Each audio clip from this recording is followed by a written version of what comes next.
What is going on, everybody? And I hope you're enjoying your Friday so far. This is the Football Friday and New York Giants talk show, first one of 2023, with your host, NYG Jeffy T85. And I really hope everybody is enjoying their Friday and everybody's getting ready for the season finale of the NFL season. And we're just about a week away from the beginning of the NFL playoffs. So we got that on the horizon. Curious to see and amazing. So we'll wait and see what's going to happen. And first off, I just want to give a quick update on the entire Damar Hamlin situation. We actually got some fantastic news that happened just this morning that Damar Hamlin actually has now been able to have the breathing tube removed from his throat. He is being able to breathe on his own now. He was able to speak and talk to the care workers in the hospital with him. So right now, just amazing news to hear about Damar Hamlin. And seems like he's on the next step on his road to recovery, which is just an absolutely beautiful thing to hear. So that's just amazing. That's just a wonderful thing to hear. Thank the Lord that it looks like Damar Hamlin is going to be okay.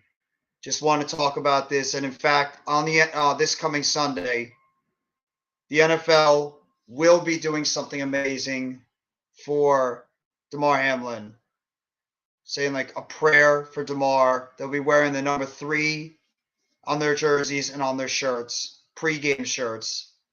They will actually, the Buffalo Bills organization themselves will all be having a number 3 on their shirts and jerseys going into that game. And this is going to be it's a wonderful thing to hear that this kid is going to be okay. So I just want to talk about that real quickly about Damar Hamlin. It seems like that he is on the road to recovery. He is now breathing expectedly on his own. He's still in a critically ill position, but at least his improvement is there. So thank the Lord for that case, and just want to continue the best recovery for him 100%. But that's just excellent news to hear. Damar Hamlin is on the road to recovery. He's now breathing on his own. He is now being able to talk to the care workers and his family. And it looks like that this kid will, in fact, be okay.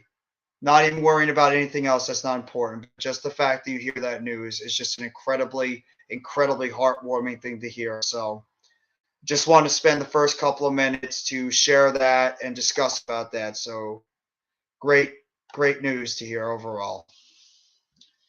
Now, in terms of getting to the NFL matters at hand, there's one decision that was handed down yesterday in regards to the Buffalo Bills and the Cincinnati Bengals game.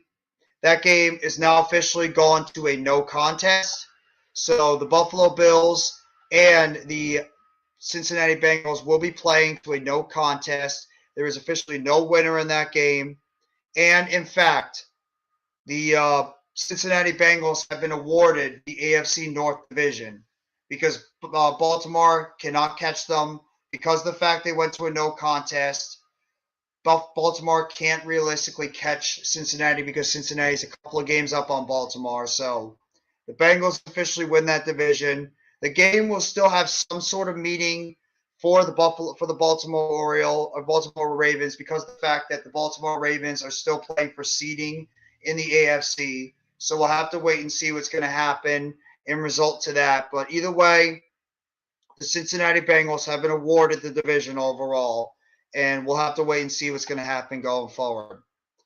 In terms of the games that are listed for the schedule going forward, you have 2 games that are going to be listed on Saturday. You have the Kansas City Chiefs, who you could say are still playing for the number 1 seed because they did lose to the Buffalo Bills. They're going to be playing against their division rival, Las Vegas Raiders, who were officially eliminated.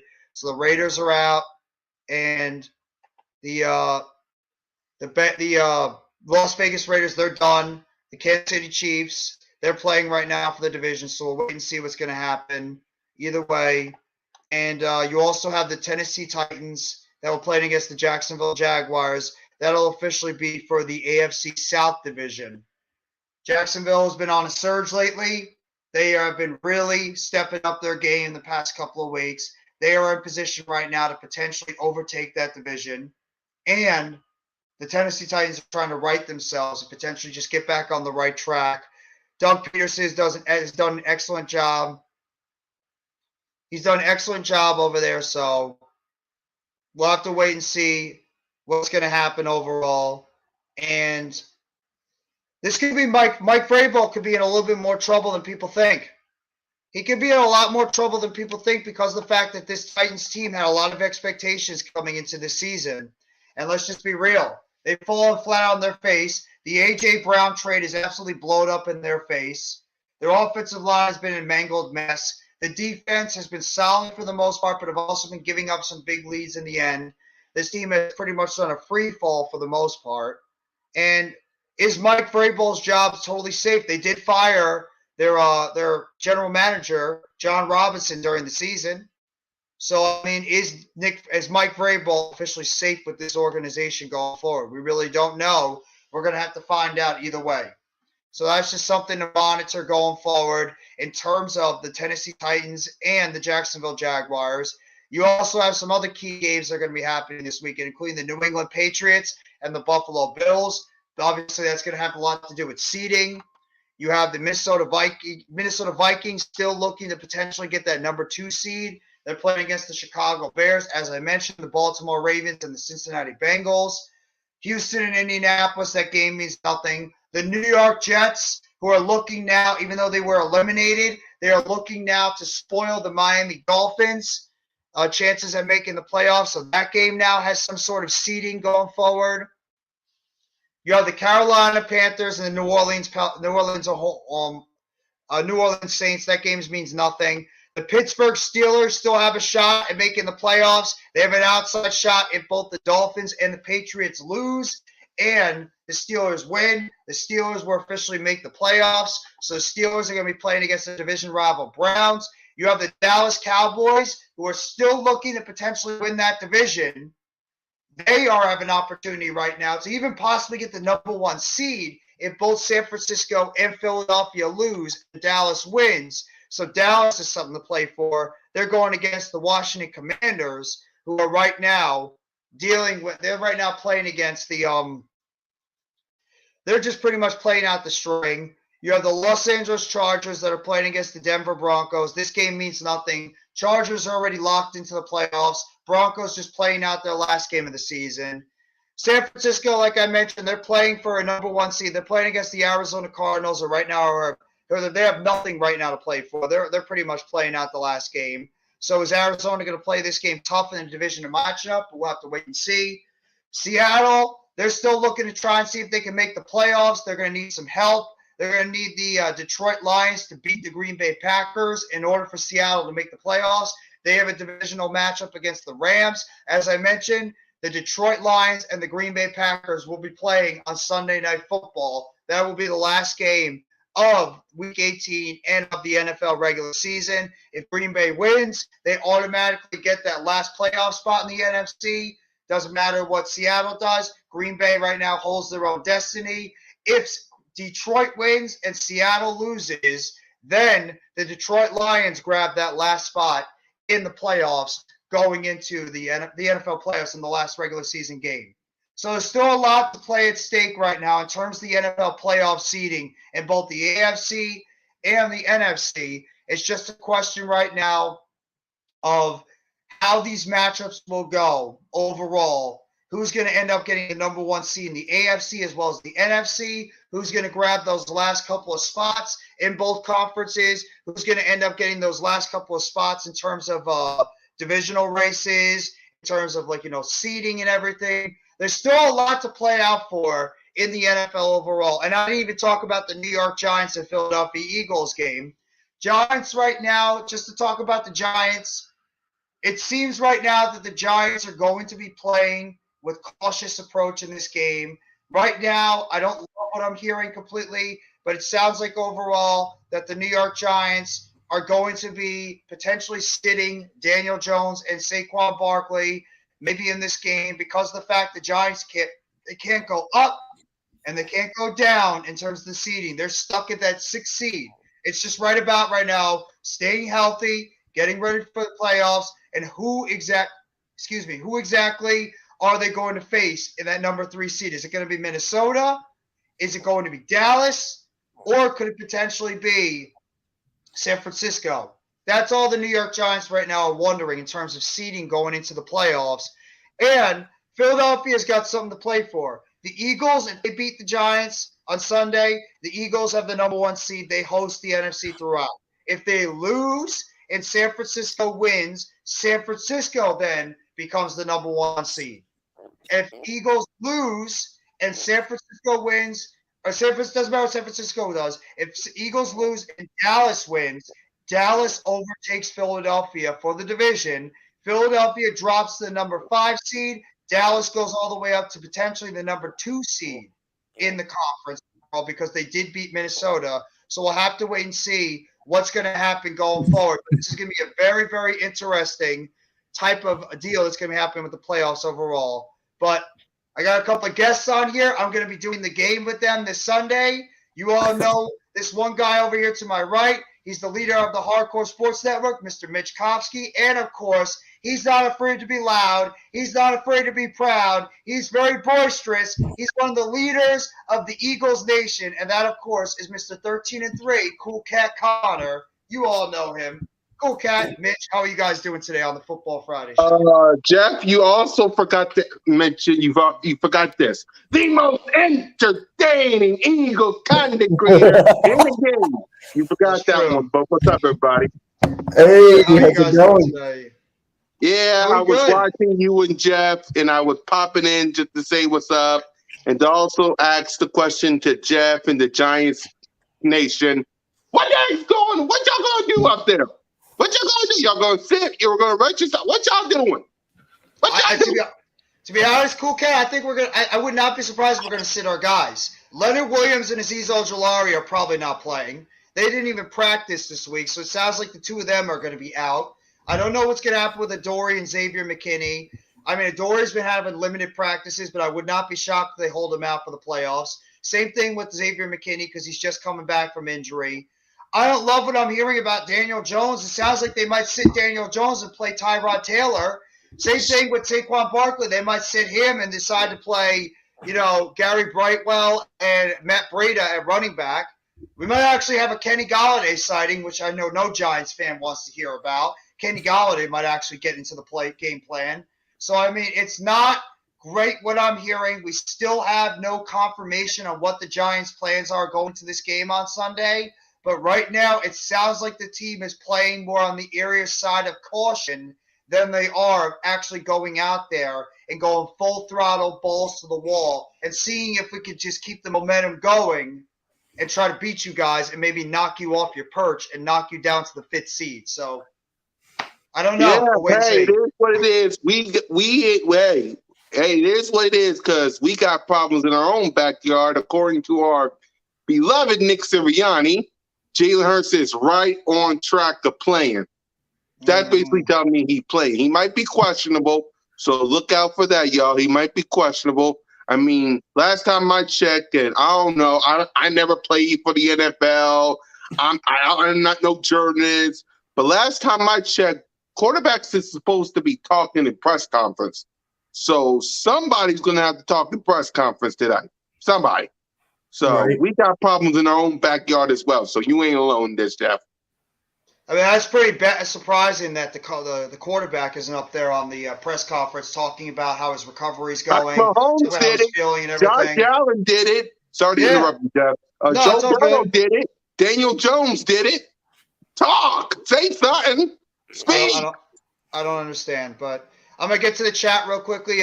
Here's your coach right here, Mr. Nick Sirianni, already starting off the fireworks, saying, talking very nice. I want to say something about that Nick Sirianni, but I'm not going to. No, I think I know where you're going with this one. I got something to say about that Nick Sirianni, but I ain't going to. We're going to refrain from that. Arku, what's going on? Thank you so much for coming by the live stream. The best thing that happened last night was the Clippers got humiliated on national TV. Well, it's always funny when the Clippers lose. It's always a funny when the Nets humiliating thing when the lose, Clippers too. lose. But Jeff, look on the bright side before you continue with the chat. Look on the bright side. At least, even if you lose this game, even if you do lose this game, remember this: you get to play the Minnesota Vikings. Oh, I can't wait. I You cannot get to wait. play the Minnesota Vikings, I and can't wait. And Kirk this, Cousins. And I get it; it's any given Sunday, but we are talking about Kirk Cousins. But any given Sunday, though. at this point, I mean, Giants fans are going to love hearing this. I don't care. The game is not meaningful to me. If you guys beat us, that's fine. We can't go anywhere. We are locked into the 6th seed. We're not going up. We're not going down. We're stuck at 6. So if we win or lose, it's mostly about just trying to knock you guys off and putting you at the 5th seed potentially if Dallas wins. So that's all it would mean. Is it just the NFC East rivalry type thing? But it sounds like the Giants are just going to get ready for the playoffs and maybe try to rest their starters. Yeah, because remember this, because ask yourself this. Would you much rather play Minnesota or the 49ers? Well, I mean, to be honest, I'd rather play the Minnesota Vikings because I think the Vikings but even though I'd love to play the 49ers because is Brock Purdy it? And I love the challenge of playing against San Francisco because the Giants have a very good track record in the playoffs against San Francisco over the years. But at the same time, the San Francisco team is really, really good, and they are hitting their stride. They're going to get Debo back. Debo's coming back, too. Exactly. And Debo. Kittle's been unbelievable. McCaffrey has transformed that offense. Their offensive line is healthy. Their defense is getting healthy. That team is playing. That team is the scariest team right now in the NFC going into the playoffs. Not trying to skip. Well, actually, you know what? You guys should be worried about that 49ers team. They're coming, and they're coming up very strong right now in the NFC. So you got to be careful of San Francisco. And that's the team I'm worried about the most going into the playoffs.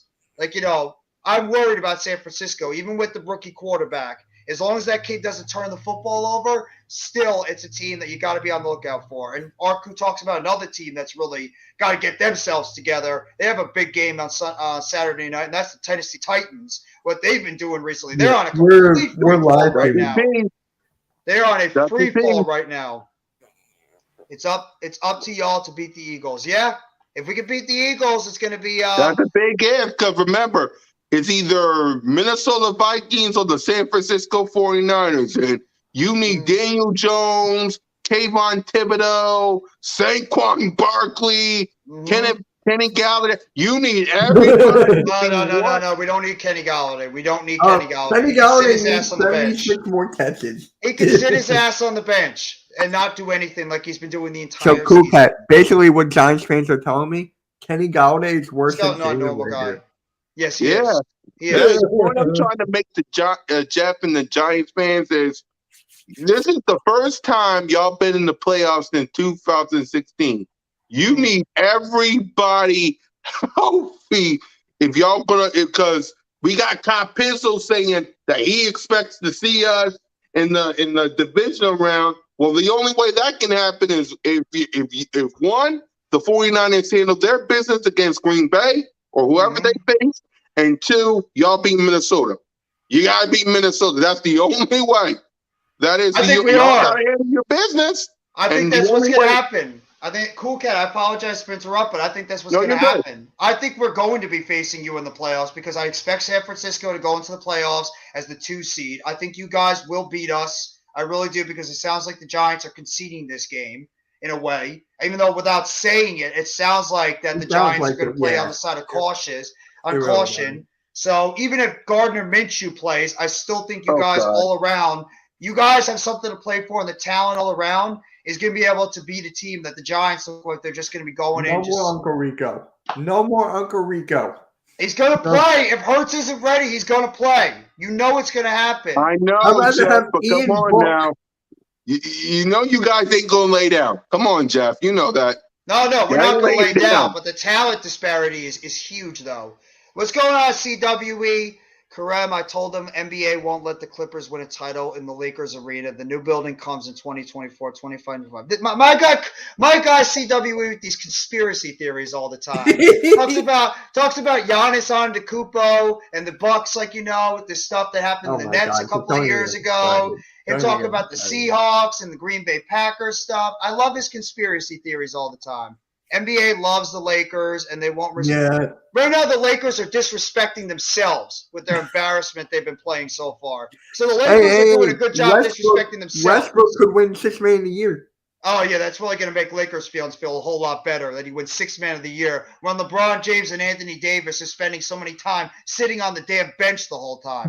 Seeing them feel it being this bad feels great. Thunder have their future. CWA. A lot of basketball talk in the chat. I don't know, Cool Cat, if you're a basketball fan at all. I like the 76ers. Yes, I pay attention to the 76ers sometimes because I'm addicted to this team right behind me. So I'm different. I'm a little different than Mitch. Mitch is Sixers first, Eagles second. I'm the opposite. I'm Eagles first, Sixers seconds. Yeah, but now I'm stuck with two bad coaches, Jonathan Gannon and Doc Rivers. Yeah, but Gannon's going to be gone after this season. He's not coming back. Because I was shocked. I didn't really pay attention to it. And sorry to everybody if you haven't seen me making a video. I was just, one, I was sick. And two, I need to know more about Jalen freaking Hurts before I do anything. That's another thing. And also, when it comes to Jonathan Gannon, thank God I didn't make a video because I was about to unleash after what he said. After what he said about Hassan Reddick or Javon Hargrave having 25 sacks, if he did what he did, thank God I didn't say nothing. Because Mitch knows better than anybody, along with Notion, Trey, BG, and Simone on the Birds of Broad Street, 7:30 on Bergen Sports Media. Cool Cat check that out, guys. Yep, and hardcore sports. Cool Cat Mitch. Y'all know better than anybody. I would have been pissed and unleashed. No, I don't blame you at all. That's why I'm glad I didn't say nothing. Seeing them being frustrated, seeing them being bad feels great. Thunder have their future. You're damn right, Arku. Absolutely.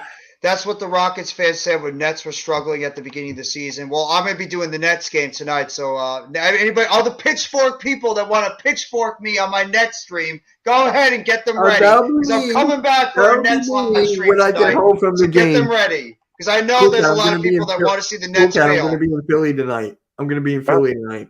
Or else you know what's going to happen. I'm going to the Sixers game tonight. There you go. Yeah, there you go. My cousin couldn't go. He's like, here. And please, y'all, if you see Mitch, take care of him. Mm-hmm. Don't Rockets do anything crazy. Remember, I'm a hop skipping away from the Wells Fargo Center. It's a train ride away. So don't start with me, y'all. What's going on, Alex? Here's a Cowboy supporter over here. He's probably waiting to see. He's actually waiting to see. No, he's not. I love Alex. Alex is a great Cowboys supporter. Great supporter of everybody, even though he is a Cowboys fan. You know what's funny, though? You know what's funny? He's a Cowboys fan, he's a Warriors fan, and he's a Phillies fan. Mm-hmm. So that's a very odd combination. Oh, speaking of a Cowboy fan, did you see Mark Holmes getting on one knee begging Kyle Pizzle? No, I didn't see that one. I saw his video that he did a couple of days ago, but I didn't see that one where he's begging on it. Why is he begging to Kyle Pizzle? Oh, I know why. Because he wants the Giants to knock you guys out so that he could get his division again. That took you a while, Jeff. It took me a little bit to compute that through my head. I forgot about like the little thing going on between Kyle Pizzle, Philly 500, and Mark Holmes. Like, you know, three of them always battling each other about the teams in the NFC.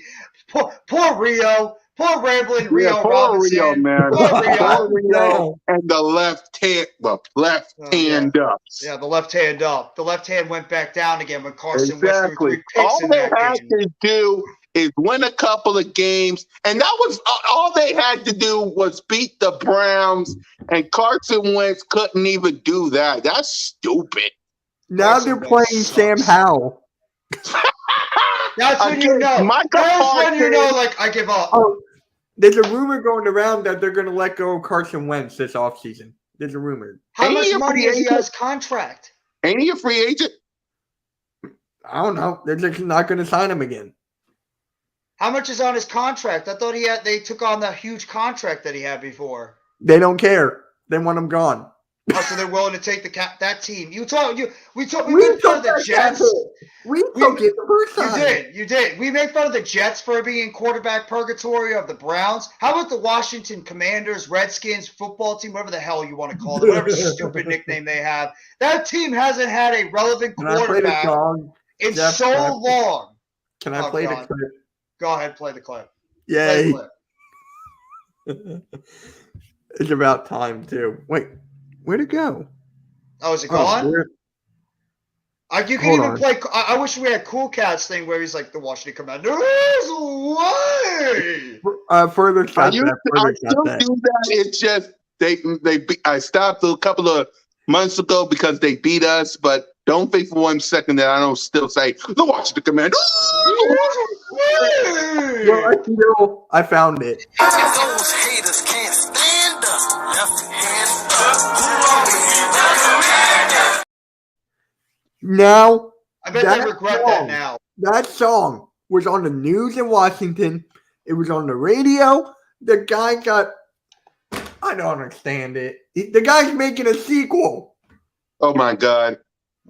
Please, guys, I gotta get ready for work. I gotta go to work today, so I'll catch you guys. Cool Cat Mitch with me, MK, and Jeff. I got y'all Sunday. Yep, no doubt about it. Thank you. Don't worry, I'll still pop up if you like, but I gotta get ready to go. It's all good, man. Thank you for popping on the live stream and have a good work day, bro. Yep. Jalen freaking I knew it. You guys always gotta put that stuff in all the time. Thank you, Cool Cat. Make sure you guys go sub it to Cool Cat. He's a great, passionate Eagles content creator. One of the best out there. Yeah. By the way, Jeff, you got to do the descriptions again. They didn't save. The what? The description. What do you mean it didn't save? I went to the stream just to look and it didn't save for you. It saved on my description on my page. No. Oh. It should have saved on my page. I went on the page separately and I typed it in. So it should be there. Oh, okay, because I thought you were doing that on StreamYard. No, I don't know if the StreamYard one is there. I could always copy and paste it and put it on the StreamYard. That makes sense. Yeah. I was so confused because I thought you did it on StreamYard, and I was like, I confused myself on that one. I would go to Tampa and face Brady. That's, I think, where the Cowboys are going to be going. They're going to probably face the Bucs. Ian Book versus Tyrod Taylor. I think it's going to be Jalen Hurts, but you never know. Just to buy what Cool Cat said, which is not off the realm, that could be Gardner Minshew at quarterback against Tyrod Taylor, but we'll wait and see. It's whatever. That's true. We'll have to wait and see what's going to happen. My cousins are brothers, are Giants and Vikings fans, so that's going to be an interesting. That's going to be an interesting time between those two when the Giants and the Vikings inevitably play each other next week in the playoffs, whatever day that actually happens in time. It looks like the Giants are going to face the Vikings in the wild card. Yeah, most likely that's probably what's going to end up happening, but we'll have to wait and see. But that looks like it's going to be the end. 49ers going to be the number one seed. Book it. He's pretty much guaranteeing the Giants are going to beat you guys, and then the 49ers were going to win. We'll have to wait and see. By the way, I'm sure you do love Kenny Golladay. I do too. He's my favorite Giants player. Oh, I know all you guys do. What's going on, Nova? Thank you so much for coming by the live stream. And absolutely, just to talk, I mentioned about it earlier. Excellent news about DeMar Hamlin. Yes. Beautiful update we got about him, that he is officially now being able to breathe on his own. So thank the Lord that this kid looks like he's on the road to recovery. And that's the best news you can hear overall with the NFL. Seriously. We love Uncle Rico. I'm sure you do. I'm glad that Aziz and Leo aren't even dressing for the Eagles game. And imagine if Kenny Golladay goes for 10. Yeah. It would mean absolutely nothing. What's going on, King Jers? What up? Gannon will be gone as well as half the players on the defense. Good to see you, King Jers. Hope you're enjoying your Friday, bro, and thank you for coming by the live stream. Almighty Finesse, what's going on, bro? Thunder, Mavs, Rangers, Cowboys. That's Arcus team. Yeah, I know that. Rangers and Thunder getting the most excitement at this point. Absolutely. That's their official song right now. Yeah, exactly. Left hand up because they pretty much gave up on what they gave up on the season after that garbage they had before. Unbelievable.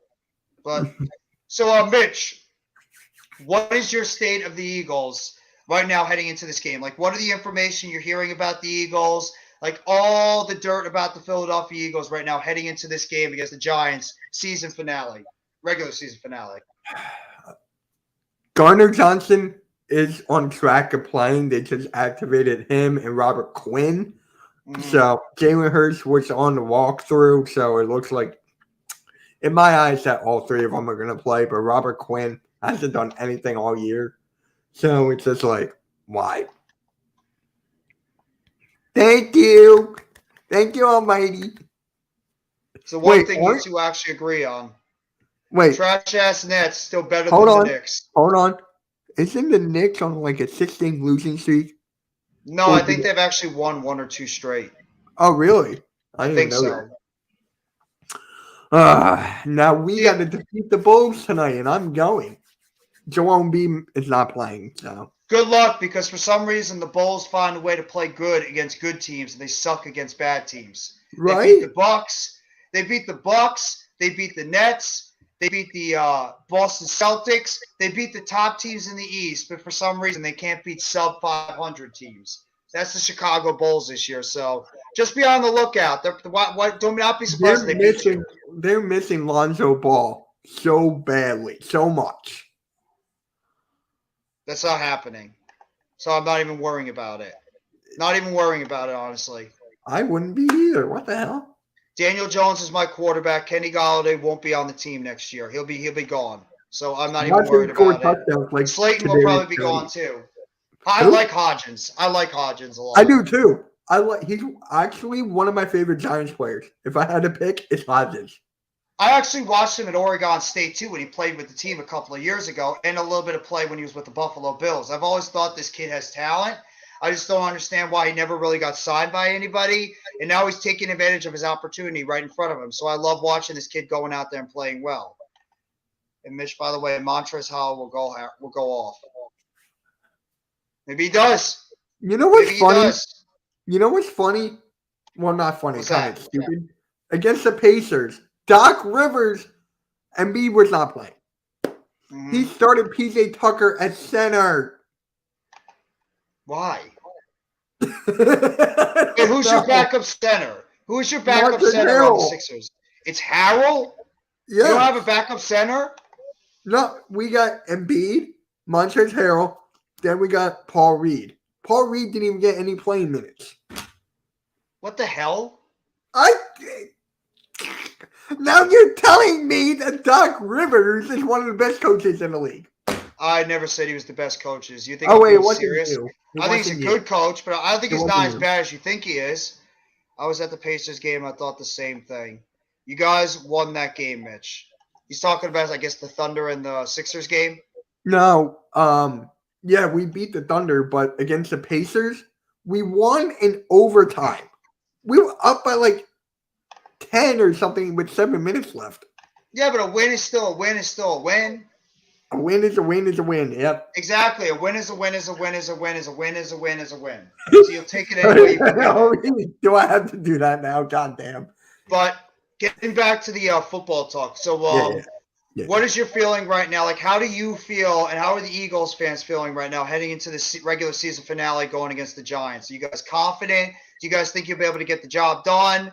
Like, what's your confidence level of the team, and like who might be playing, who might be coming back? You gave some tea leaves before on who might be returning, who might be out, etc. Yeah. So for the Eagles fan base on Twitter, Mhm. everyone is confident. Everyone is Okay. confident. I'm seeing scores like 30-10, which is actually mine. I see like a lot of confidence because Jalen Hurts is probably going to play. Now, if Gardner Minshew was playing, there would be no confidence whatsoever. None. Because how bad he was last 2 games. How bad. Yeah, but is it So- really the quarterback the reason why everybody's panicking? I mean, there's more to a It was football team than is the the fact quarterback. that we're missing Lane Johnson because he's not going to play. He's That's not right. playing. Driscoll's going to start at right tackle, right? Yes. Mm. Yes, we got Jack Driscoll over there. So who would he be going up against? Probably Thibodeau. I'm It guessing. is Thibodeau. That's what I was thinking. Yeah, the Giants are going to probably put Thibodeau on that side because they're not going to put him against Mailata. They'll probably put O'Shane Zimenez and Jahide Ward against I Jordan think it's Mailata. War. Yeah, that sounds right. Yeah. So basically, that's it. It's our offensive line because we gave up 6 sacks. No, wait. I just got breaking news. I just want to break this real quickly from the NFL owners. They have approved a resolution to adjust the AFC playoffs, including potential neutral conference title location the league has just announced. So the NFL has officially announced the NFC playoffs. They're going to adjust the playoffs going forward and potentially include a neutral site for the AFC conference title game. That is a breaking news report coming from the NFL Network and NFL.com. So Yeah, they did that last night. They said that last night. I didn't know that, so I And here's another apologize. breaking news: Lamar Jackson's not playing against the Bengals. Well, I think because they already know the division's not going to be up for grabs because of the fact they called that game.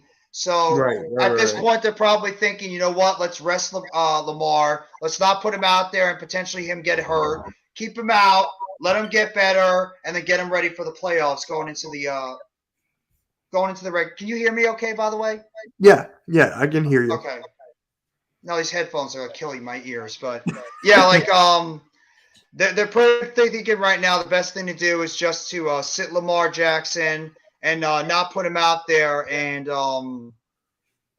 get him healthy for the playoffs next week. So we'll have to wait and see what's going to happen. But either way, the NFL broke the news yesterday and then obviously broke it again today, that they're going to be planning on adjusting the AFC playoff picture, and they're potentially talking and discussing about a neutral site for the AFC playoffs and the AFC conference title game going forward. So that's just the news that just broke today. Giants are beating the Eagles. That's for our guy, Alexander Harbula. Maybe they will. Alexander, your Warriors are not going anywhere. Hey, Mitch, just watch the chat for a second. I'm just going to get some new headphones. Oh, they're that bad? All right. Yep. Yeah, PJ Tucker had 0. Yeah. I'm going to see PJ Tucker in the starting lineup tonight. Oh, boy. Yay, PJ Tucker. But seriously, guys, I actually do feel confident about this game because it sounds like the Giants are resting their starters. You made it sound like the Giants are resting their starters, right? Well, I don't know if that's 100% fact, so don't go by my word. There's still a possibility that Daboll can end up playing some of these guys, like Daniel Jones, can end up playing Saquon Barkley. There you go, Alex's Eagles choke season. Well, wait, your word isn't birded the word? Isn't birded the word? Bird is the word. Bird is the word from the Trashman. Yeah, and Family Guy. And Family Guy. But I don't know the specifics, so don't just go by my word, honestly. Maybe the Giants will, in fact, sit their starters or maybe play them for a little bit because of the fact that the Giants are already locked into their playoff spot. So there's a possibility that maybe they don't play their guys. But either way, it's just something to monitor. It sounds like that Azeez Ojulari and Leonard Williams will not play. They have not even been at practice the past couple of days. So it sounds like the Giants are pretty much going to sit those two guys out. And then in terms of, some of the other guys that have been banged up, like a Xavier McKinney, a Saquon Barkley, Dexter Lawrence has had a couple of rest days, and Adoree Jackson. All these guys that have been banged up with nagging injuries and stuff, maybe these guys might sit down and allow some of these other players to get some playing time in there just in case, God forbid, you need them. So it's just something to really monitor going forward into this game. But either way, don't go by my word. I'm not saying that the Giants are, in fact, sitting their starters. So, anything is possible at this point. But either way, it's just something to monitor. I'm going to be doing the black and blue injury report when the game status is in probably about an hour or so, or maybe even after the live stream. So we're going to get the official game statuses on the New York Giants and the Philadelphia Eagles going to this game. So we will be hearing that probably within the next hour or so. So just be on the lookout for that. You'll find out what players are going to play and what players are going to end up sitting the regular season finale. So just be on the lookout for that going forward. So, how do you feel about the Commanders playing the Cowboys? I think the Cowboys got this by a mile. Do they? I You don't mean, think the Commanders are going to go into this game knowing the fact that, yeah, their season is over? There's still a lot of questions with ownership. There's a lot of I'm questions trying with to even jinx Ron them. Rivera. I'm Well, trying to jinx the Cowboys. I don't care either way. There's no concern for me. That's for you guys. You guys have to worry about the Cowboys. I don't care either way if they lose or win. I don't. Until we play We'll them in the see. playoffs, the So Cowboys they're at the least is my fifth seed, concern. right? They're the fifth. Cowboys right now are locked into the 5 seed. They can go us all the way up to as much as the 1 seed, or maybe even the 2 seed, if possible, if they win and you guys lose. What's going on, Raphael? Thank you so much for coming by the chat, bro. Thank you. Appreciate it. Hope you're enjoying your Friday, too. But, yeah, I think Dallas is – right now they're locked into the number 5 seed at this moment. If everybody ends up winning, then it would stay pars course. You get the 1. San Francisco get the 2. Minnesota would have the 3. Dallas would have the 5. Tampa Bay would be the 4. Giants would be the 6. And then you'll have to see what happens with the 7 seed. If Green Bay wins, that 7 seed is something to look out for as well. Raphael saying he's worried about the Raiders against the Chiefs. Well, I mean, it's Jarrett Stidham season. So we'll have to wait and see. Jarrett Stidham against Patrick Mahomes. I'm not surprised you worry about that one, Raphael. I'd be worried like hell too if I had to see I was Jarrett stream Stidham. that game. I was going to stream it, and then I'm like, wait. Chiefs and the Raiders. Yeah, no thanks. No, I'm not. I was thinking about it, but no. I'm not going to stream that game. It has no relevancy towards anything going on in the playoffs. I mean, unless are the Chiefs somehow are they resting their starters? Well, no, they're still fighting for the number 1 seed. Right. Remember, Buffalo, even though they're a game back of the Chiefs right now, Buffalo beat the Chiefs. So if Buffalo wins and the Chiefs somehow lose to the Raiders, Buffalo gets the number 1 seed. Well, actually, no, wait. Do they have the same records? Let me just check the NFL standings real quickly. Mm-hmm.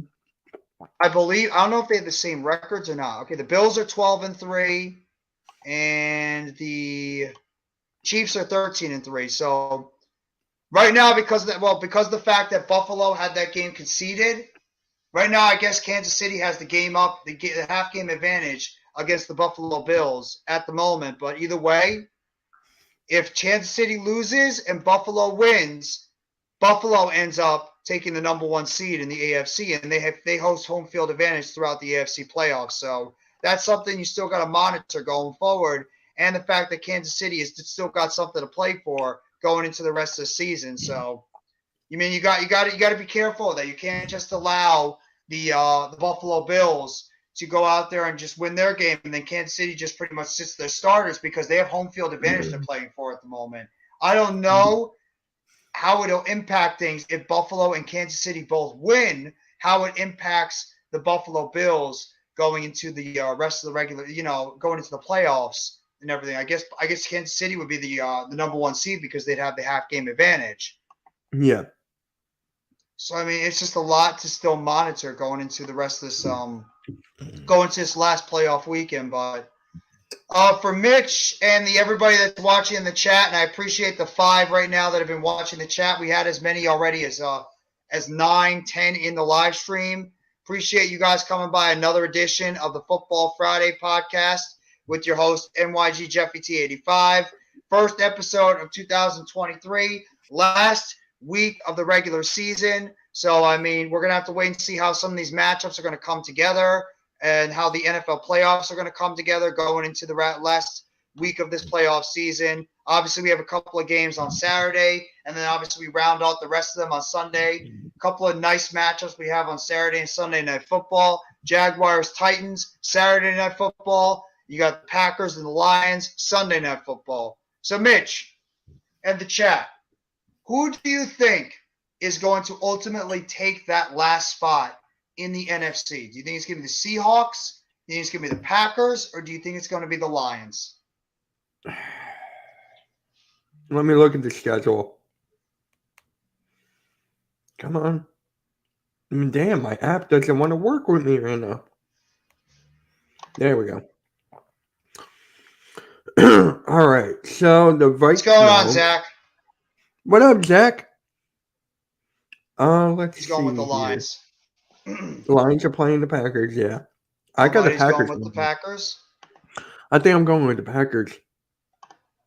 And Sony, what's going on? He's going with Green Bay as well. who's Seattle playing? Seattle is playing, I believe, the Rams. Oh, the Rams. Yeah. Yeah, because San Francisco is playing against Arizona, so they're all pretty much divisional matchups in the Yeah, season. I'm going Green Bay. So we got 3 actually for Green Bay. You got Green Bay. Packer Almighty's got Green Bay. Sony Entertainment's got Green Bay. Zach 2EZ, he actually has the Lions making the playoffs. I'm going to be different. I'm going to say Seattle. I think that the Lions will find a way to beat the Packers at Lambeau Field. Just because everybody's picking the Packers right now. The Packers are the hot team. Lions are still playing really good football too. And I'm going to pick the Lions, and I think Seattle is going to take care of business against the Rams. And I think Seattle is going to end up getting that last spot. The Geno Smith revenge tour continues into the playoffs. Either way, it's going to be a hell of a battle because, as we all know, with the last spot right now in the NFC, all Green Bay has to do is win against the Lions, and they automatically get that last spot. Now, when things get a little tricky, Green Bay loses, they're eliminated. If Green Bay loses and Seattle wins, then Seattle gets the last playoff spot in the NFC. But if the Lions win and Seattle loses, Detroit ends up making the playoffs. So take your time, Mitch. So it's a lot to see right now, a lot to still go over in terms of the NFC playoff picture. I'd like to see the Lions winning in Lambeau. I'd love to see the Lions winning at Lambeau too. I think it'd be amazing. I like Dan Campbell a lot as a coach. I think he's done an excellent job over there with the Detroit Lions, how putting that team back into relevancy after they got off to such a miserable start at the beginning of the NFL season. I mean, that team was pretty much what? A 1-2 win team going around week 7, 8 of the season. And then the job they did ripping off all those wins in a row to get back in the position they were at.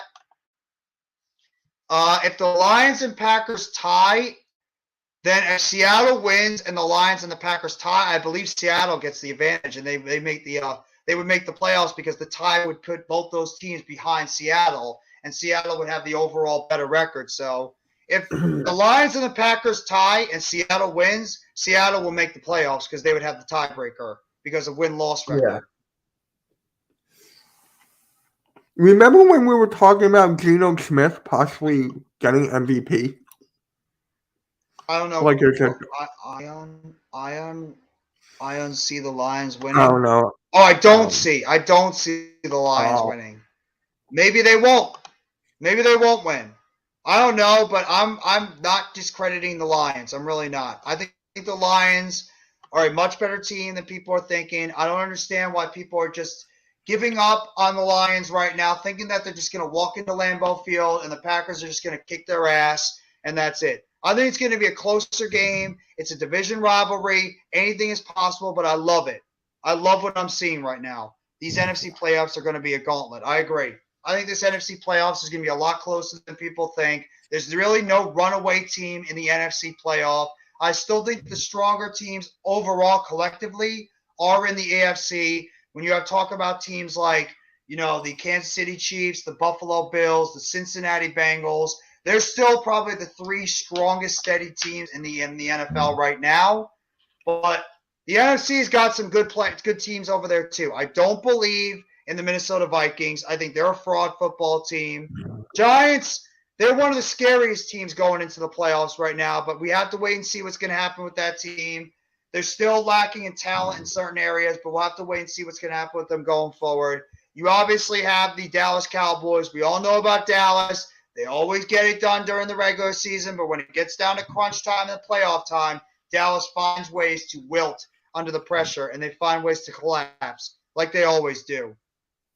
The Eagles, I mean, they're still probably the best, most talented team in the NFL, but right now they've been going for a little bit of a down period too, and that loss to the Saints is a little bit of a concern for that Philadelphia Eagles team. They've been dealing with some injuries as well, but it all depends if they can get Jalen Hurts healthy and back on that field as soon as possible. And obviously you have the San Francisco 49ers, who are right now the team that has really put things together so far going through this NFL season. They've been the biggest surprise right now in the NFL going forward. So we'll have to wait and see what's going to happen.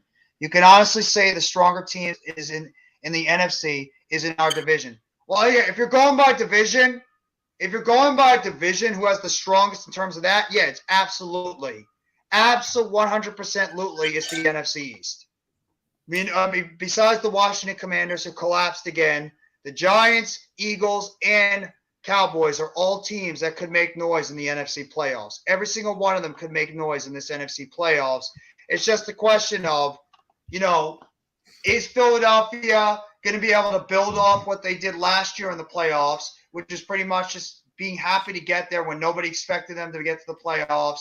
Are the Giants pretty much on the same course?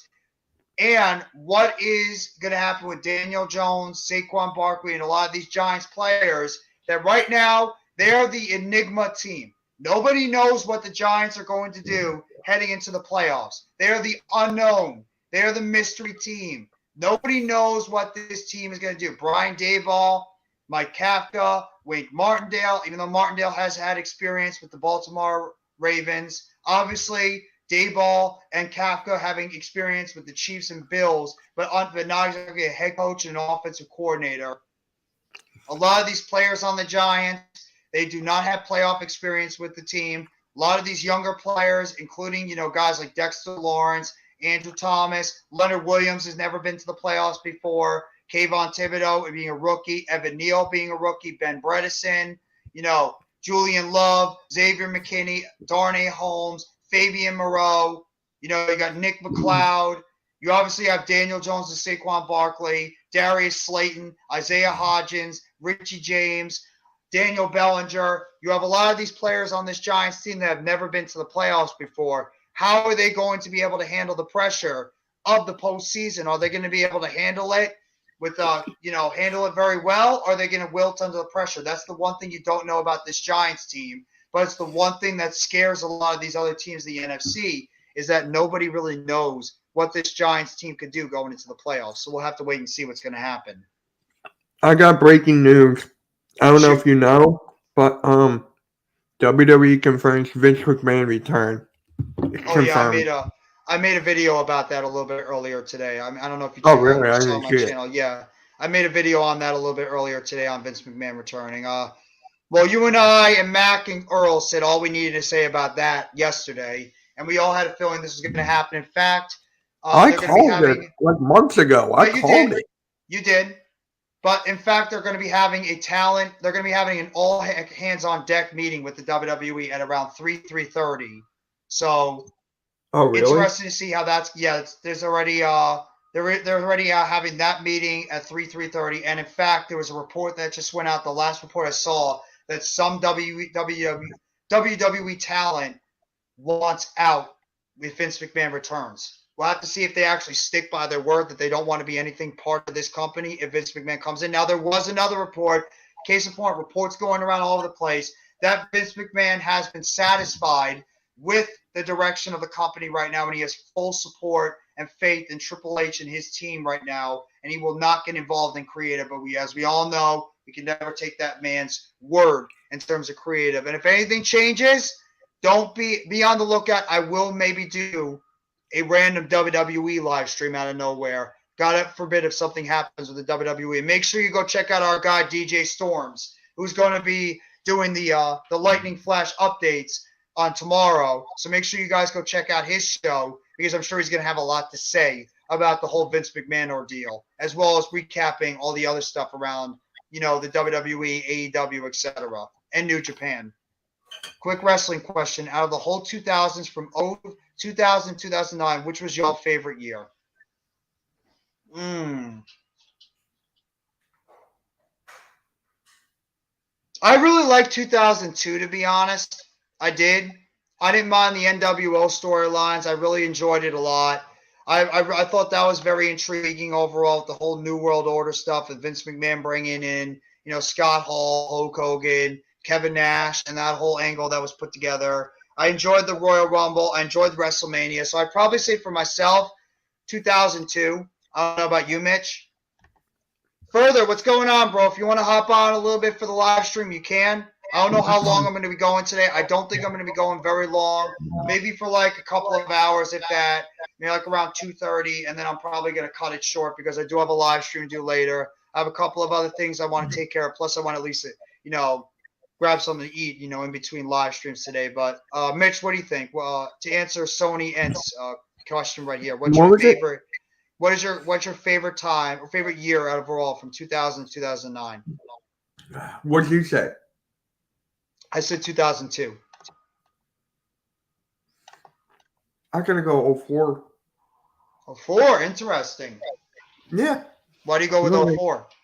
It just, I don't know. That's just one stands out to me. Not a lot of people like that year, but to me, it's just like stands out. I don't know why. Just like there, it stands out because of the evolution stuff. Remember Triple H bringing the new talent, like yep.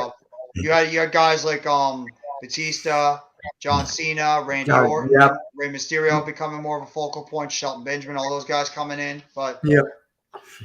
That's not bad. 2004 is a pretty good year as well. It was the beginning of the transition from like the Rock, Austin, Mick Foley, that kind of grouping to like the John Cena, Batista, Randy Orton, Rey Mysterio, Edge type grouping. But just to get back to football real quickly, Mitch, and for the chat, what NFL game besides the Eagles-Giants intrigues you the most going into this weekend? Like, what game is the thing what game captivates you the most? Is something like, you know what, I got to sit down, get my popcorn ready, get my chips ready, sit down, and get ready for what is going to be an exciting game. It's easy. Packers-Lions. Why do you say that? Why Packers-Lions? Because I want to see Packers get in. I want to see Aaron Rodgers in the playoffs. Interesting. And why do you want to see Aaron Rodgers in the playoffs? Because of everything that's going on with this season, him complaining about why we're not having any receivers, the young guys stepping up, and Aaron Rodgers saying that he can actually lead the team to the playoffs. So I just want to see it happen. And Aiden Hutchinson, as you know, Michigan fan. So Aiden Hutchinson as well. Well, there you go. See, I mean, Aiden Hutchinson. He still could be one of the guys that's up for Rookie of the Year. I don't think he's going to win it, but I think they're going to give it to Sauce. It's going to be Sauce. It has to be. Sauce has had a terrific year. He's even out for he's a Pro Bowler this year. Was Aiden Hutchinson a Pro Bowl or no? I don't even know. I don't think he was. I don't think so. Yeah, it's got to be Sauce. I'd be very surprised if Sauce Gardner is not the defensive Rookie of the Year. Offensive, I think the Jets are going to have both. I think they're going to have the offensive and defensive. I think Garrett Wilson is going to win the offensive Rookie of the Year too. So. I thought it was going to be Christian Watson. Then a friend of mine told me he didn't have such a good big start. No.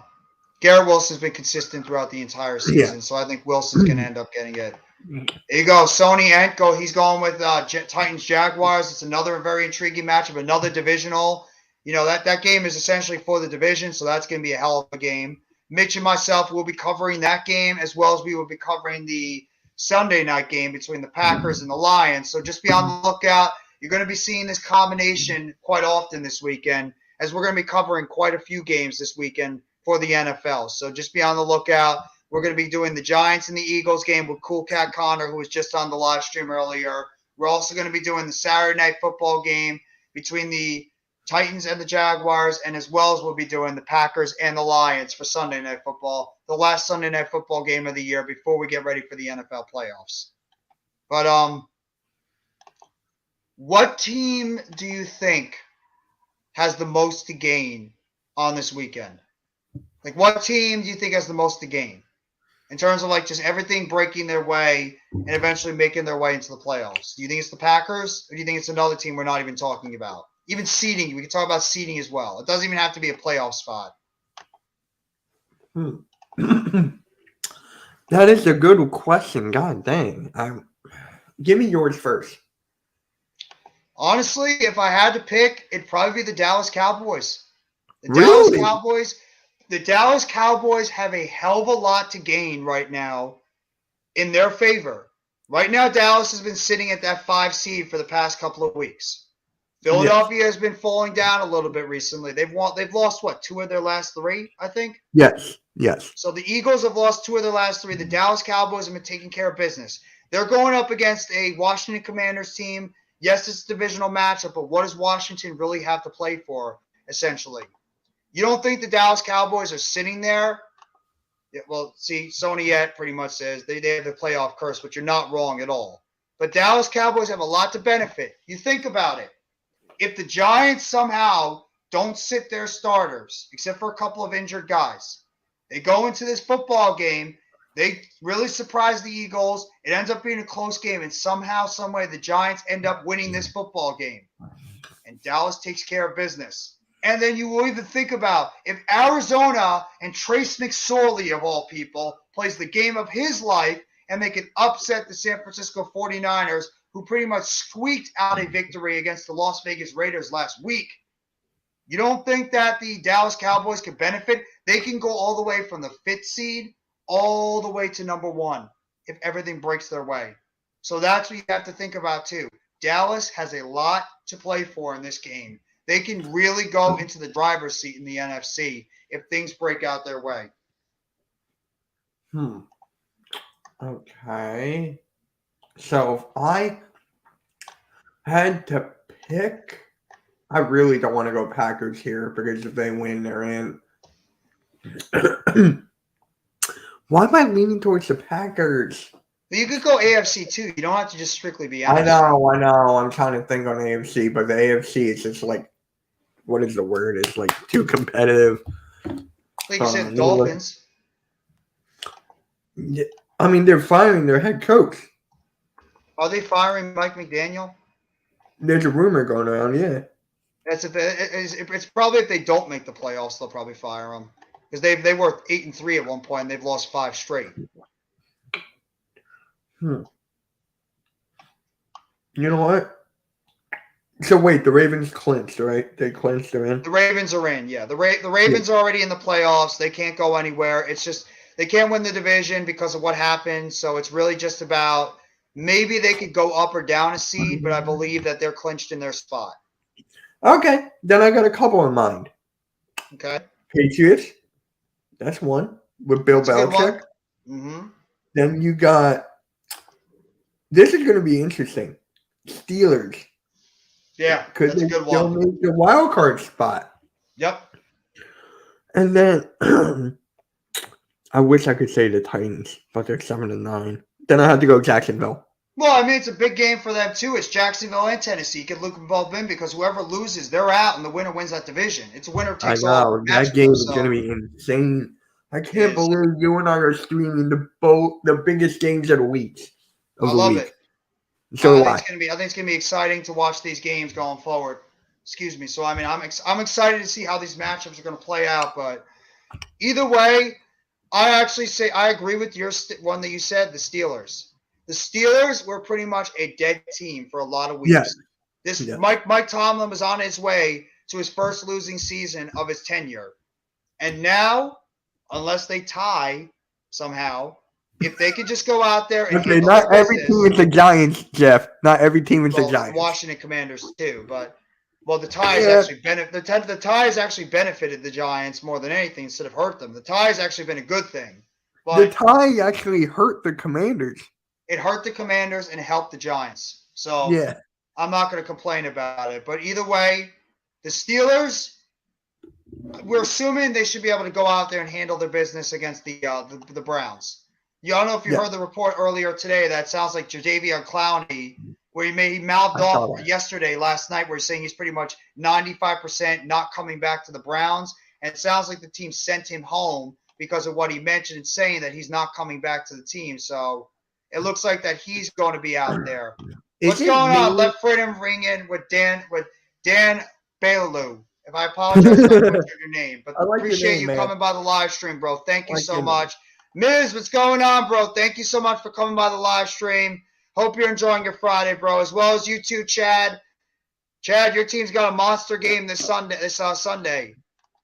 Giants will rest. We'll half-ass it, rest guys, which is fine with me. This game means nada to me. I feel the same way, even though I'd like to go in there and win this game.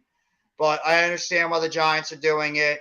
So I'm not going to kill the team. I'm not going to kill the head coach. So it is what it is. Jazz got a hell of a game this weekend, too. I'm up in Staten Island. Oh, that's right. You're here. I forgot you were coming up for the weekend this week.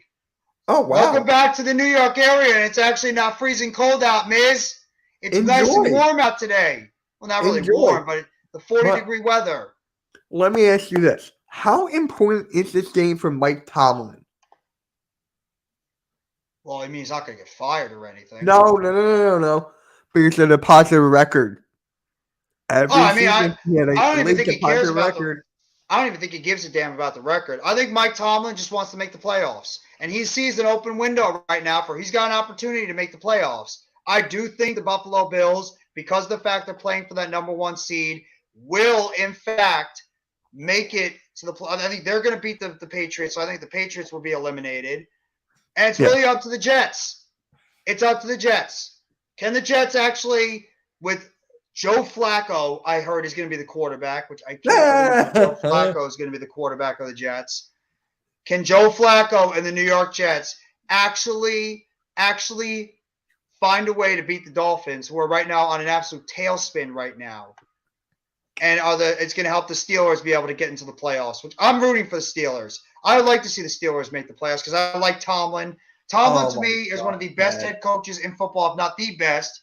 If it wasn't for Brian Daboll in the New York Giants as the New York Giants coach, I would actually want Mike Tomlin as my head coach because I respect that guy so much and the job that he's done with that Pittsburgh Steelers organization for the past decade plus. Mitch, thank God for a special friend in the chat. Biggest reason is we may see the Eagles in the second round, so we can't show stuff. Was praying for snow, tired of the heat. How hot has it been down there in Florida? Because it's actually been in the 50s recently over here in New York. It's actually been pretty nice weather. Nice here. I was able to sit outside for like an hour. It was so nice yesterday. I loved it so much. It was so beautiful. New York, it's a heel of the town. It's a heel if a town. You're damn right, bro. I'm glad you're back up here where you belong in New York City. I feel Buffalo was going to get screwed. You really think that Buffalo's going to get screwed in that game? You think the referees are going to pull something out there to try to find a way to get the New England Patriots in the playoffs? Some of that Bill Belichick magic that might come into play? I mean, maybe Bill Belichick and that team might play some type of magic to get those guys in there, but you never know. Either way, I can't ever count out Bill Belichick. I can't. I mean, what he's done with that team. In fact, the Patriots are 8-8, and that team is bereft of talent too, and they're 8-8 right now in the season. Goes to show the job that Bill Belichick has done with that team. Really has. Bill Belichick's done a hell of a job with that New England Patriots team when they honestly have no business being in the position that they're in right now. I mean, that team is not talented at all. What? Hold on. Wait, who just popped in? Oh, it's Yo! Welcome to the live stream, Mr. Further AM. Yeah, Yo, Cool Cat just tagged me in this thing on Twitter. This is the Commanders watching the playoffs. How you doing, man? This is the Commanders watching the playoffs. Chilling. This is the Commanders watching the playoffs. Wow.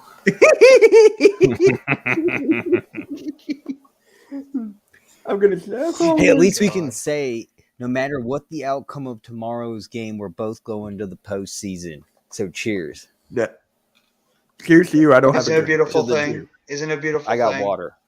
It's the most beautiful thing. I know you're happy. It's been since 2016. Hey, I'm so happy. I got a new Eagles sweatshirt. Oh my God. I am so happy to be in the playoffs. I'm so happy to be in the playoffs. I couldn't imagine it's been a long you time right coming. now, Jeff. Yeah, it's been a long time. I've been celebrating, bro. I've been celebrating. And I've been celebrating. I've been celebrating the whole time further.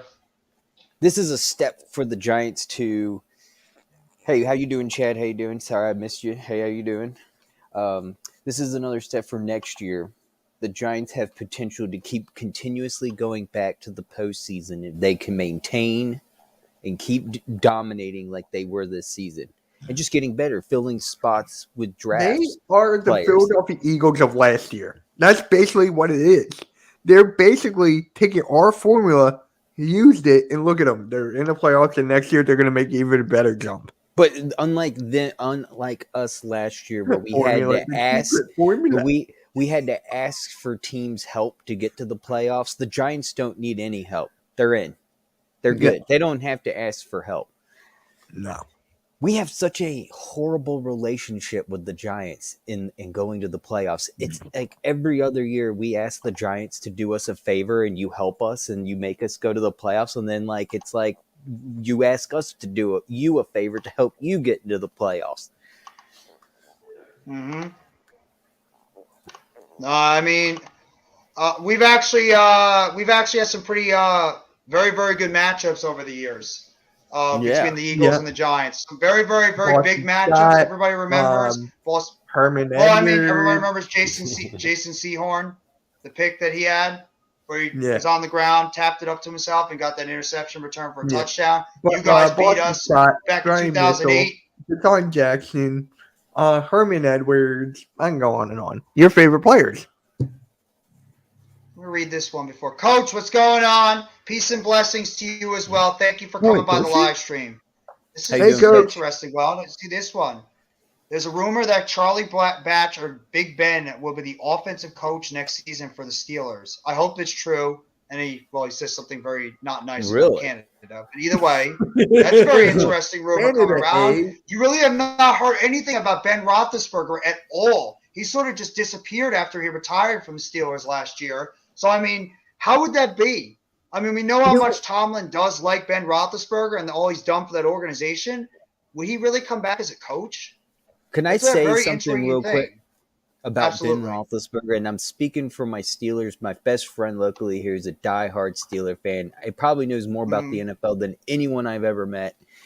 Man, Ben Roethlisberger is one, I say, under talked about, underrated quarterback in the league. Not talked about enough. The things I that agree he with you. accomplished early in his career, some of the most amazing highlights I've ever seen watching him come back. That Super Bowl victory was one of the greatest Super Bowl comeback victories. What was that drive in the second half that he had? Just the way he moves the ball and passes and can take a hit and run. It's just not many. We thought Carson Wentz would be the next Ben Roethlisberger. Boy, were we wrong about that. No. Yeah, he's no Ben Roethlisberger was He's the same size, but he's nothing like a Roethlisberger. Well, he was on that trajectory before he got that injury.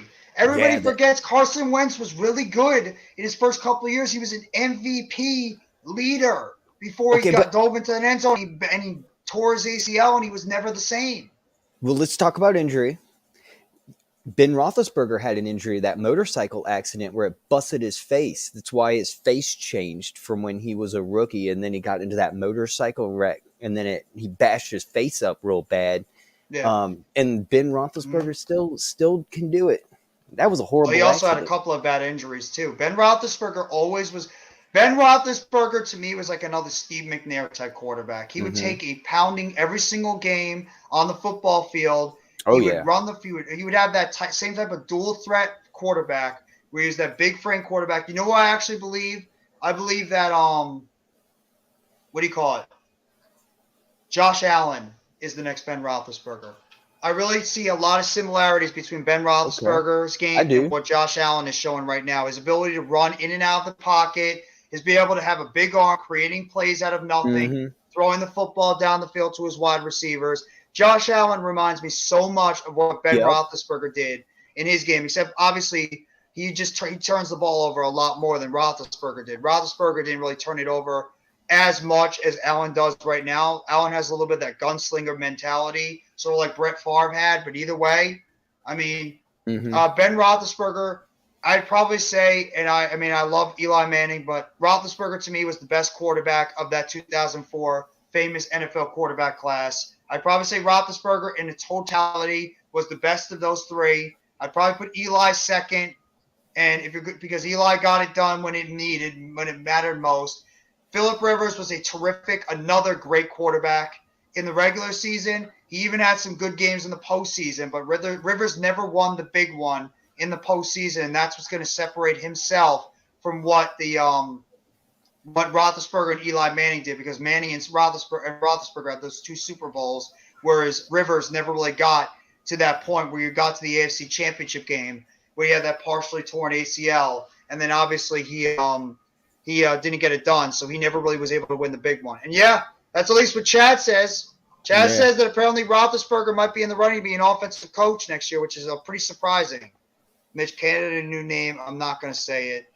Coach, I hate Canada. Well, there you go. Chad is not a fan of Canada, as we see. But further, what is your feeling? I talked with Mitch and Cool Cat Connor, who was on the stream earlier. Okay. What is your feeling going into this game against the Giants, and how are you feeling about the Eagles? Are you one of those Eagles fans that's still confident about this team going to the playoffs, or are you a little bit nervous and concerned after what you've seen the past few weeks with this football team heading into the NFL playoffs starting next week? And if you're confident that they're still going to get the number 1 seed when it's all said and done. Look, anyone that tells you they're confident, look, I'm confident too about this postseason. But the thing is, in the back of our minds, there's always that, doubt, I guess you would say. And, this my Steelers friend that I was talking about earlier, he mentioned a good point. This year, this Eagles team really looks like the Saints back in 2009. The end of the season, the Saints had the same type problems. There were injuries. They lost, I believe, the last 3 games. They did not look hot going in the postseason. They weren't even favored to even make it to the Super Bowl. And look, they ended up winning the Super Bowl. They figured out a way. They found to get their rhyme and rhythm for the postseason. That's what the Eagles are going to have to find a way to win. We have no excuse now. The players will all be back. They'll all be healthy. It's really, I really do believe this. I really think it's going to be on the coaching. Will our coaches, and this goes from last season, when we faced the Buccaneers in the postseason, our coaches didn't have a game plan. They are, especially Jonathan Gannon. Oh my God, come on. You're against Tom Brady and you just designed the most worst defensive game plan against one of the GOATs in the league, Tom Brady. And you weren't prepared at all in the situation. And then on top of that, the offense gave nothing for Jalen Hurts. And it showed. He threw a pick. And it was one of his only picks from last year. And, it's just really going to go down to the coaching staff. How are they going to be able to perform? I think Jalen Hurts can get a postseason victory. I'm not worried about Jalen Hurts' first postseason victory. It should be not hard. I mean, we're not going to face someone truly difficult. If we get the bye week, which should be okay. We'll face the last seed after the victory of that wild card. It's just how are we going to prepare for this situation? That's all going to come down. I'm not even worried about this Giants game. Even if we don't get the divisional, we're going to have to face a wild card game and find a way to win through that way. How are the coaches going to establish a game plan? But you have to also think about, what's best for the Philadelphia Eagles right now? It's to get home field advantage. You don't want to have to travel. You don't want to have to travel to a San Francisco or, God forbid, a Dallas for a big time. But we don't deserve a bye week. If we lose this week, we don't deserve a bye week. It's just simple. I'm glad you're being brutally honest. I appreciate that. I don't want a bye week. Honestly, we lose against you guys with the backups. And I do have a feeling Tyrod Taylor, don't underestimate Tyrod Taylor. He might have the best game of his life tomorrow. And flourish not tomorrow, but Sunday. No, Ty might show up. No, I agree with you.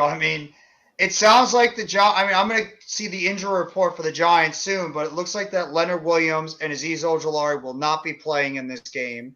And I'm hearing rumors that Tyrod Taylor could be starting, that maybe Gary Brightwell and Matt Breida will get a majority of the running snaps. Maybe they're going to, dial back Dexter Lawrence's snaps. They might try to put some of these other guys in there to try to keep their players healthy getting into the postseason, which most likely we're probably heading to Minnesota against a team that we pretty much should have beaten them the first time if it wasn't for self-inflicted mistakes, as well as the fact that we, lost on a 61-yard field goal. So, I really don't know what the Giants are going to do. And in terms of your team, you got to play balls to the wall. You got to go out there and you got to put together a game plan where you guys are just going to go out there and take care of a football team that looks like that they're just getting ready to get into the postseason, and you guys have so much on the line. If you guys cannot pull off this football game and you end up dropping it, Dallas, I think, will be able to take care of Washington because Washington looks like they're just playing out the string right now. They're done. They're playing Sam Howell, a rookie now. So, I mean, are we really expecting much from him? So, at this point, if I'm an Eagles fan, you just got to take care of business. Chad, I have no idea what you're talking about. I don't either. No I idea. was reading that too. I was like, I don't know, man. I don't know. I don't know why you have so much animosity towards Canada, but I'll pick you just to make you feel better. Coach Ed, because Canada is more like a college coach. He's talking about the coach Canada. Okay, I understand. I'm sorry. I was talking about the country. The coach Canada. I got it. My fault. Are you now? Is this the last day of practice for the Giants and the Eagles? I believe I just saw a tweet. Today's the last Eagles practice for the regular season. Brandon Graham got traded with. He is allowed to play music all day today during practice, and he was dancing around. Apparently, they have it on Twitter. Brandon Graham was singing, dancing, and having a good time in the indoor facility across the street from the link. Getting ready. I guess it's the last practice of the regular season. So Brandon Graham got to play his music today and have a good time. Well, I officially have the statuses for the New York Giants going into this game, if you guys want to hear it. Let's go. Azeez Ojulari and Leonard Williams have officially been ruled out for this game. So Ojulari and Williams will not play this week against the Eagles. Adoree Jackson is listed as doubtful for this game, so you're probably not seeing Adoree Jackson. And John Feliciano is listed as questionable for this game, the Giants center. So there's a possibility that Feliciano might not play in this game. Otherwise, everybody else on the injury report is not on there. So Xavier McKinney, Saquon Barkley, Daniel Jones, all these guys, they're not listed on the injury report, but we'll have to see how much they actually play. So Ojulari and Williams are officially out. They're not playing this game against the Eagles. That's two massive players on the defense, including Adoree Jackson. He's not going to play. He's doubtful. So it's three big-time players on the defense that will not play. And John Feliciano, our starting center, which actually might be a good thing for us. He's actually questionable for this game. I still think he might play, but they might dial back his snaps. So I'm going to make sure I do a black and blue injury report for that game later on. Probably do it. I'm only going to go for maybe about another half an hour to maybe an hour tops. I'll release a black and blue injury report for those that aren't watching the live stream right now for the Giants, and I'll get you ready for that going into this game going forward. Blue City Empire Sports, my guy Blue City, what's going on, bro? How you doing, What's man? your reaction to Daniel Jones getting a standing ovation and MVP chant from the Giants fans at MetLife Stadium during the Colts game? Well deserved. Daniel Jones was terrific. He had a great game. He's had a very good season overall. I mean, I don't want to hear anybody crapping on Daniel Jones anymore. I understand that people still don't believe in Daniel Jones, but what Daniel Jones has done this year has been amazing. He really has. You mean Danny Pennies? You mean Danny Nines? You mean Danny Mitch, even if you don't like Daniel Jones, you got to give the dude credit. I give Jalen Hurts credit. I give Jalen Hurts credit you guys are just doing my part. I know. Well, I could say Jalen is hurting his team. Do you remember the Giants highlight video, Jeff, that you made for the off season that you posted for Hardcore Sports? You made that highlight video. Remember? I did? Yeah. I don't remember doing a highlight video. Yeah, you did before the season started. And we had a conversation. I said, Daniel Jones looks awful in training camp. He does, yeah. Pass. Like at all, it was terrible watching the highlights. I was like, I got no footage of Daniel Jones, and it's amazing how I think he's playing from the training camp and the off-season OTAs and looking so horrible to where Daniel Jones is now. It's a complete change. I actually heard reports that coaches did something during the off-season to make it believe that Daniel Jones is really hard. They wanted to bring a lot of adversity towards Daniel Jones.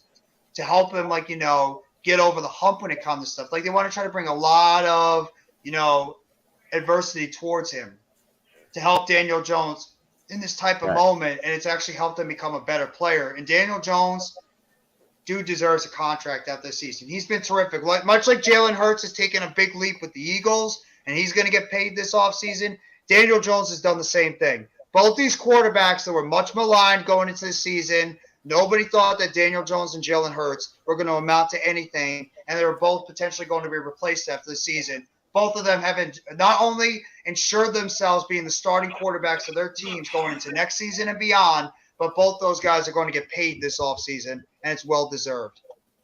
The Buffalo Bills player is communicating with his family members and his teammates in writing. He got a tube taken out of him, and he's making some improvement moving his body. They also said they brought Tyrod Taylor and put some pressure on DJ and see what he will do. Yeah. Well, just to get back to this, I was talking about that earlier in the stream about Damar Hamlin.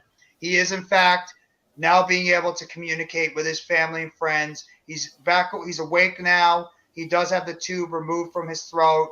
He is now in a communicating purpose, not really speaking as fluently yet, but he is talking, which is a beautiful thing to hear. And I just love to hear something like this, that Damar Hamlin is on the road to recovery, and the NFL is going to be doing something incredible going into this offseason. I believe they're going to be having, prayer for Damar. They're going to be having a number 3 on their pregame warm-up jerseys and shirts before the games start, and the Buffalo Bills will actually be wearing number 3 on their jersey going forward. So love hearing about that. I was on Mama Eagles. She does Twitch. She's also on Twitter. She started on Twitter. She's a famous Eagles Twitter person in Philadelphia, Mama Eagles. She's also on Twitch, and I was watching her on Twitch the other day, and people were asking the questions about that situation with the injury, and she made a good point. When he wakes up and realizes about his charity, that drive that he put forward, and all the donations and kindness that people have donated to his charity, he's probably going to be in tears, man, because it's going to be a huge shock when he wakes up and finds out that he got all this great charitable money for his organization. He asked the doctor, did we win the game? And then the doctor goes, you won. You won the game of life. Yeah. See? The game's not important. That's the competitive side coming out of him. After what he just went through, and always thinking about is, did his team win the game? But I hope he makes a full recovery, like a complete full recovery, and he does make it back into the NFL, and he's not going to be he's not playing again. Ever again. He's not going to play again. Okay. I'll be shocked if he plays again. I hope he does. I hope he makes a full recovery. I want to too, but I know what you're saying. There was a soccer player. His name is Erickson. He collapsed on the field, right? Mm-hmm. He collapsed on the pitch, whatever you want to call it. He's back. He's playing. He's got a defibrillator in, so he plays with that. Oh, wow. So, yeah, anything can happen, but I don't know. That'd be safe than sorry. Yeah. Right, Jeff? If I was the Bill, no, I'm just reading the comment for Chad. If I was the Bills coach and my quarterbacks are Josh Allen and Further AM and Jake Fromm, I chose Further AM to start if Josh ain't able to play. Obviously, Chad is not a fan of Jake Fromm, as I would know, because that guy had to be my quarterback for a couple of weeks last year. I'll throw some pump fakes. You probably could throw a better pump fake than Jake Fromm could. How bad he is. You could throw better than Gardner Minshew. You guys are being way too hard on Gardner Minshew. The Buffalo Bills player's father was on the Zoom live chat with the Bills player and told them to keep playing, win, and go all the way for his son. Even when he was in a coma, he still had football in his mind. That's a warrior right there. Absolutely. That's the warrior football mentality right there, that this kid, after going through all he did, is only thinking about his team and only thinking about the game of football and hoping that his team is able to go out there and achieve victory. That just shows the type of human being he is, that he just wants to be able to eventually one time get back out on the football field. But either way, it's a beautiful thing to hear that Damar Hamlin is, in fact, on the road to recovery, and it looks like he's going to continuing to make very good, steady progress going forward. And that's the best news that we could hear for the NFL. And I love the love. I love all the love, the outpour of support that this kid has been getting from NFL players, NBA players, athletes, musicians, movie stars, fans all over the place that have been donating to this kid's charity. I donated a little bit to his charity just to, because, what this kid was being able to do, I want to just throw it out there. This kid he's one of those good people you want to root for to be able to make a full recovery and be able to live the rest of his life, the way that he should be able to live it. He's just a Right. natural good guy. So Right. you don't want to ever see anything like this ever happen with somebody. So Damar Hamlin, we're all here for you. We're all rooting for you. We all want to see you make a Did full you recovery on the road back to what you want to do. Did you guys know how old his mother was when she had him? Yes. No. 16. Woo. It's young. I've heard younger, but that's young. Yeah. Nothing wrong with that. I mean, Nothing. I'm nothing wrong just with that. saying, 16, and then he stayed close. I think he went to Pitt for school, right? And Jeff, if I was the head coach of the Bills and Further AM is my starting quarterback, Mitch has to wear a shirt saying, Further AM has the whole world in his hands. Oh boy. I think Chad's on something today. Chad is very acting non-Chad-like today. What is it? I hope the Steelers don't make the playoffs. Come Oh, on, don't Mitch. say that. I gotta Don't see do the that whole to world in my Chad. hand. I want to see the shirt. Yo, Buffalo have you Bills talked head to coach, Tom he since was the show, bro? I have not. No. No. No. Who?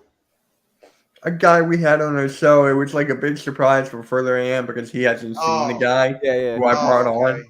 So it's like, have you talked to him in a while? We just too busy people and doing things. I'll talk to him though. We'll get him on again. I hope he comes back on again. I told him I want. Oh, he will. That's his second time. Yeah, he's nice. He's a very nice guy. Cowboys fans That's hate him. awesome. Buffalo Bills head coach says he was the one that asked his players, do you guys want to go back and play or not? And the players said, we'd rather not. The father even told Josh Allen, go back in the field and play. Do it for my son. I had a feeling the father would say that. I did. I had a feeling that the father would want to, because that's probably what his son would want. That's probably what Damar Hamlin would want, is he'd want his teammates to go out there, play that football game, and play to win for Damar Hamlin. But we obviously know the result that happened, and to be honest, I don't think any one of us are disagreeing by the decision that the Buffalo Bills made in not playing this football game, and same with the Cincinnati Bengals. I think they made the right decision ultimately to not play this football game going forward. Jeff, it's because Randy and Robert are on some special brownies today. Are you? He's blaming it on Robert and Mitch. He's blaming it on Randy and Robert. Oh, I'm sorry. He's blaming it on Mitch because Mitch just has those brownies. I don't know if Rob would be down for that. I know Randy would. It'd be more What? like AK and Randy What are you talking about? Yeah. and me. Chad's blaming your brownies for the reason why him, I'll Randy, cook and 'em. Robert are all whacked out. I make the best brownies. Oh, that's fine. Let me tell you, no one does it You better. I'm out of Crocker brownies. that stuff? anyways. 4 sticks of margarine butter. Do you Betty Crocker that shit? Oh, dude, it will make you for 8 hours, 8 to 12 hours. Oh, dude. Put a shit. Are you talking about regular brownies, or are we talking about the special brownies? the special? I'm an Okay. expert. I know how to make Okay. them. See, look at that right there. The little smirk at the end. You know what you're talking about. No one makes them as good as I do. People come and they literally come and they use my house to make them. I make them for them, and I'm like, here you go, and then I get a free brownie out of it. That's all I There ask. you go. Make you a batch. Make you a batch. It's gonna last. Right? I remember I gave my friend one, and he ended up throwing up. He threw up. Yeah, he threw up. It was too intense for him. I can understand that being the case. We also need to pray for T. Higgins. I believe that he feels really guilty of what happened. So let's pray. Yeah, I heard about this. Everybody's getting on T. Higgins' case like he went out there purposely to injure this poor kid. Are you kidding me? It's a bang-bang football play, and it happened to they hit each other in an awkward place, and he ended up happening what happened. Stop. Get off T. Higgins already, okay? It's not his fault what happened. Stop blaming the poor kid. He had to be consoled by his mother because of what happened. Seriously. You don't think anybody's really happy about what happened? You don't think he's going to be thinking about this the entire time? All you keyboard warriors out there, stop attacking this poor kid. Leave him alone, okay? It's something that happened on the football field. It was a bang-bang play, and get off his goddamn case, okay? It's not his fault. It just happened. Please. Alex, what's going on, bro? Thank you so much for coming by the live stream. I had to get that off my chest because I heard about that. I think it's absolutely ridiculous that this kid is getting the ridicule that he is getting right now. He didn't do anything wrong. It just happened. It happened on the football field. Get off the goddamn kid's case. Can people stop hating on my boy T? He didn't do anything. It was just a dumb play that had. That's all. Exactly. Was disgust me that T Higgins is getting death. Yeah, well, I mean, this is what people in the NFL. This is what NFL fans sometimes do. They take things way too seriously when it comes to the sport of football, and they do disgusting stuff like this. And now they are coming out after his. Yeah, I mean, well. Yeah, no. Let me tell you something. We were talking about it the other day, Mitch, with Randy when we were on MK Headlines. Man, death threats back in the day for hockey were no joke in the 90s and below, man. When you go to the Stanley Cup, they were doing bomb threats, death threats to players. They would rape or kill your wife. They were doing all sorts of crazy stuff. It got real crazy. Remember, Randy had that one story about 2000s, in the early 2000s. It's where it got real crazy, and they were doing like bomb threats to this one player. Just look it up on Google, NHL and bomb threats, man. Their fans in Canada are freaking crazy, dude. They were passionate about hockey. Sports fans are nuts, bro. They're nuts. Some sports fans take it way too far compared to others. Brother AM, I think I need some of those special brownies. Send it to him. There you go, Brother AM. All right. Chad needs that Special recipe. Order. Chad wants that recipe ASAP, bro. Four whole sticks of margarine butter. At least a There quarter. you go. At least I use a half. I suggest a quarter, but I suggest a half. We need 4 sticks. I don't remember this. Blue City Empire Sports talking about the NBA. Remember Embiid and the Raptors in the playoff? I don't remember that. There was any type of threats or anything going on. Yes. I remember that vividly. There were oh my god. Twitter was going nuts. They were like, I would hit this guy on an oncoming car. I hope this guy get, all this stuff. I found this guy's Twitter. It was disgusting. Completely disgusting. What is wrong with people? What the hell is wrong with people? You're really going to go out on a limb and do something like that? Seriously? I never trust Eagles fans making brownies. Shout out to the 12 in the live chat, by the way. Thank you guys for coming by the live stream.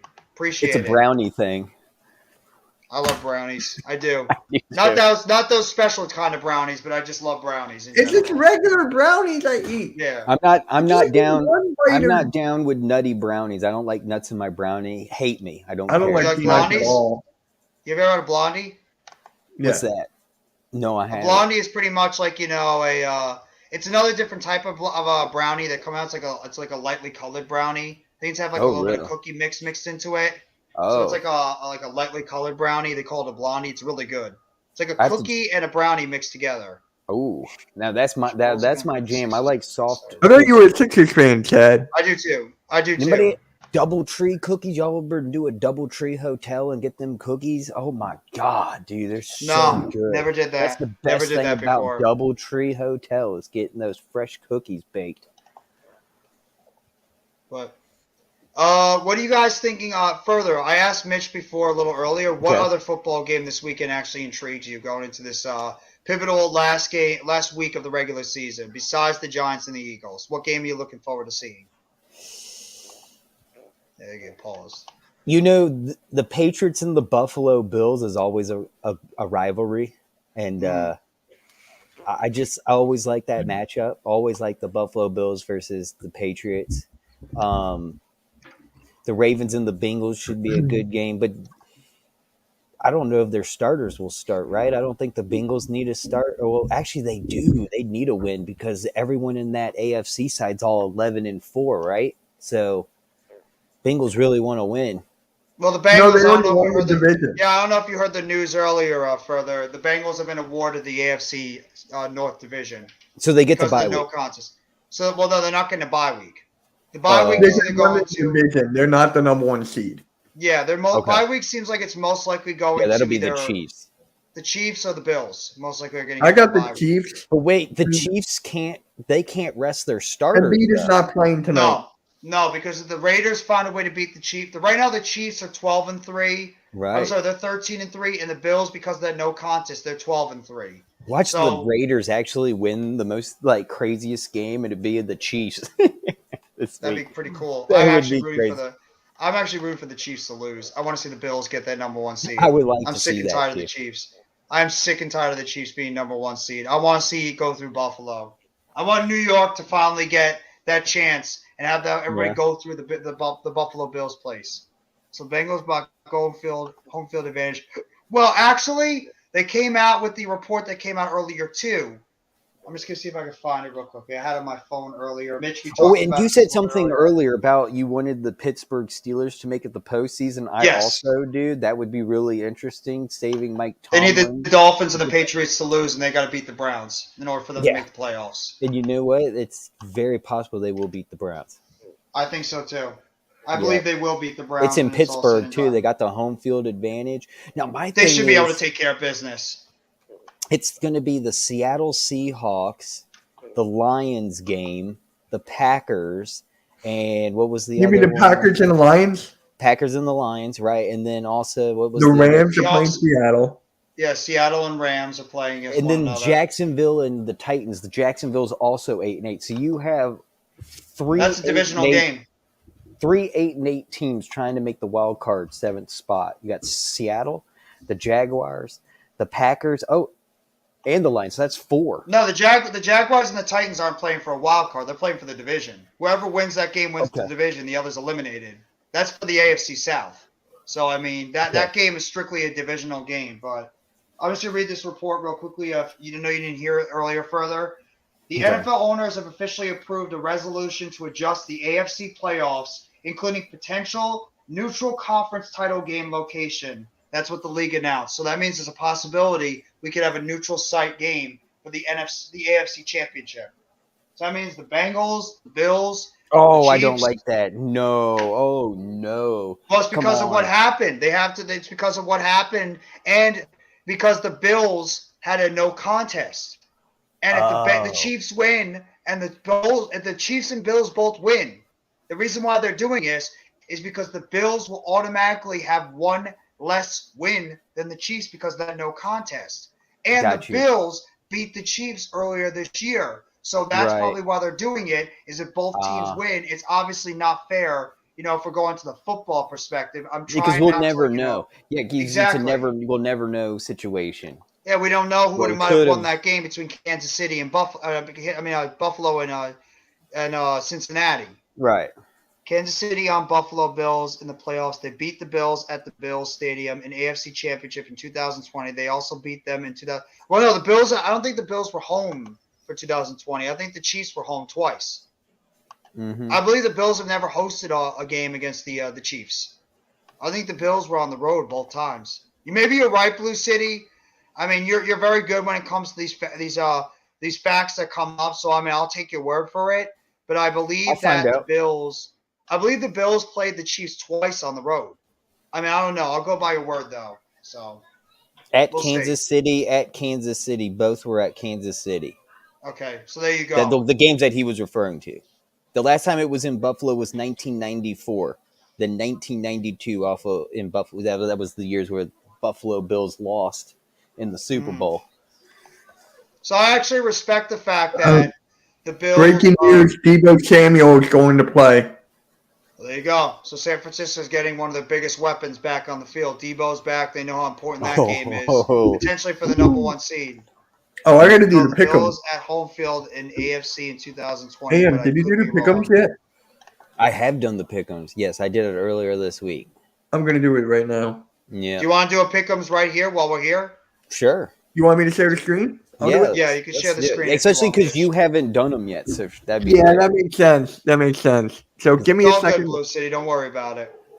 Give me a second. Let me pull it up, and then I'll share the screen, and then We can do a Gonna be- pick'ems on this one together. Yeah, but I'm wait, probably though, going to close out the street. Oh, go ahead. do the Chiefs need to start their starters? I mean, sorry, the 49ers. Do the 49ers need to start their starters?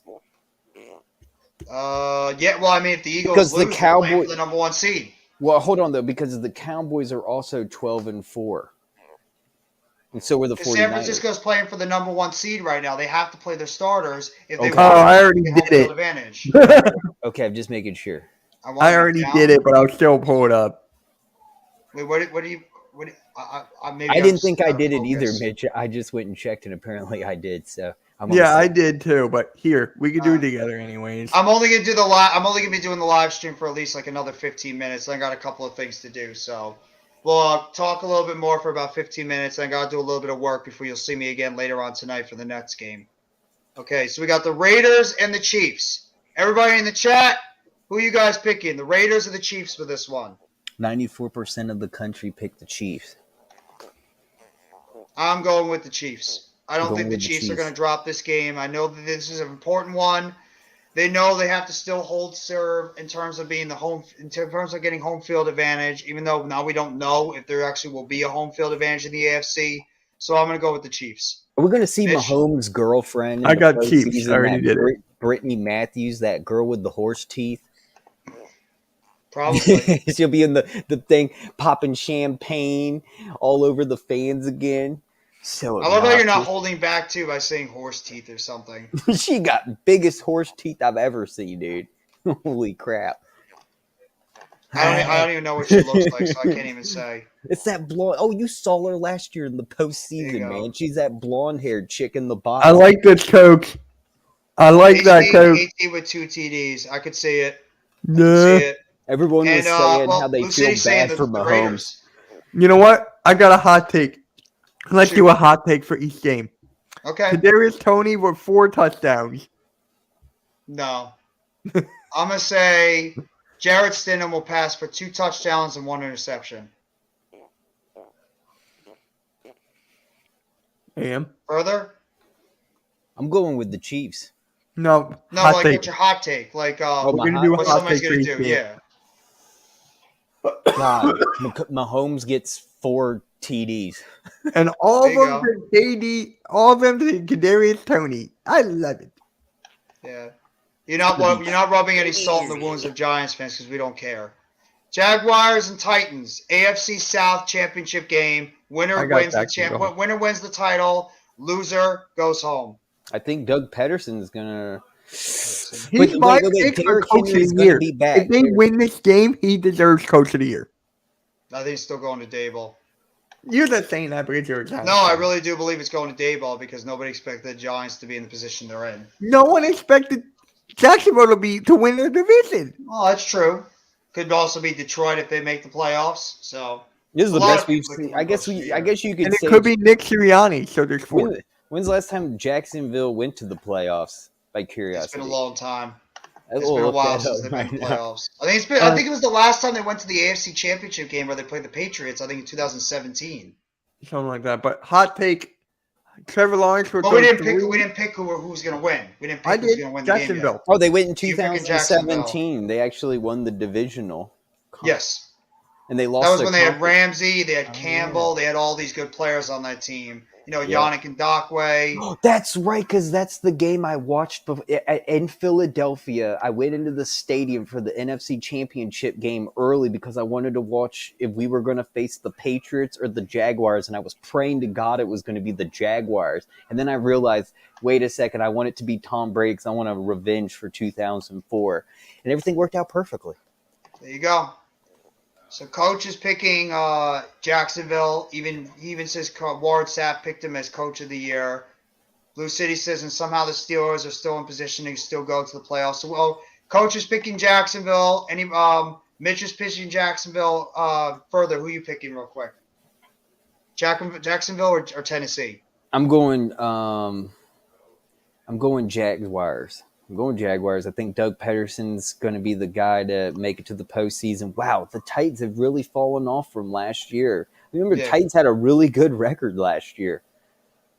It's amazing how they failed this year. You know what? Just to be different, I'm going to go with the Titans. I'm going to pick the Titans to win.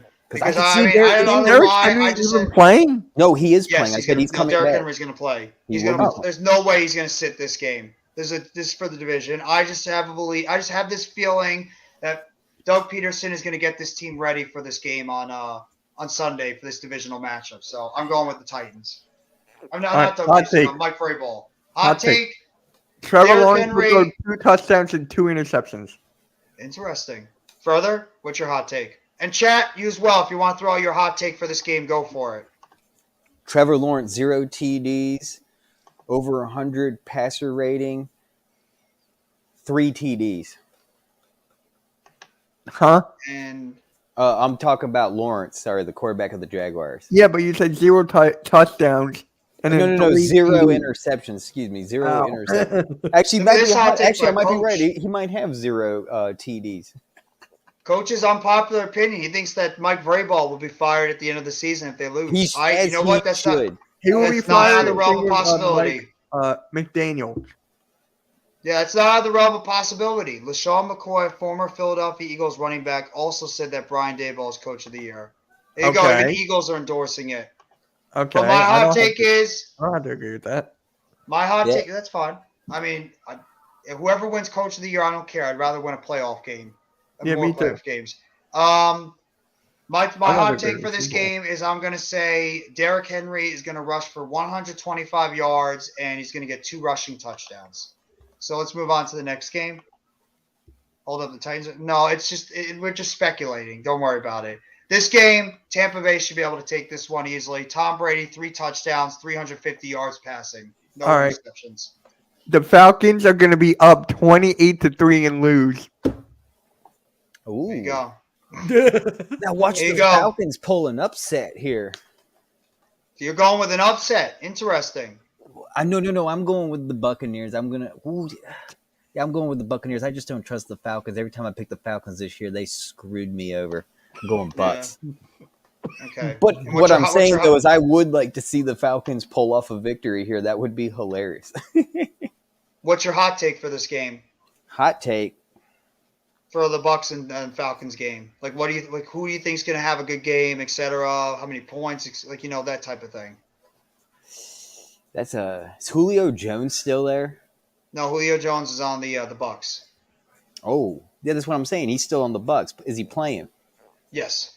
Okay, I'm gonna say Julio Jones has 2 TDs this game. There you go. Oh, Right. and against his old team, the Falcons. Absolutely. All right, next game, the Buffalo Bills and the New England Patriots. I am taking the Buffalo Bills in this game. I think Buffalo is still trying to win that number 1 seed. I still think they're hoping that Kansas City gets picked off. So I'm going to take – Coach says Brady leaves with a concussion. That's terrible, Coach. But I'm going to say Josh Allen is going to throw – no, actually I'm going to say Gabriel Davis is my hot take. He's going to have 2 touchdown catches. And he's going to have,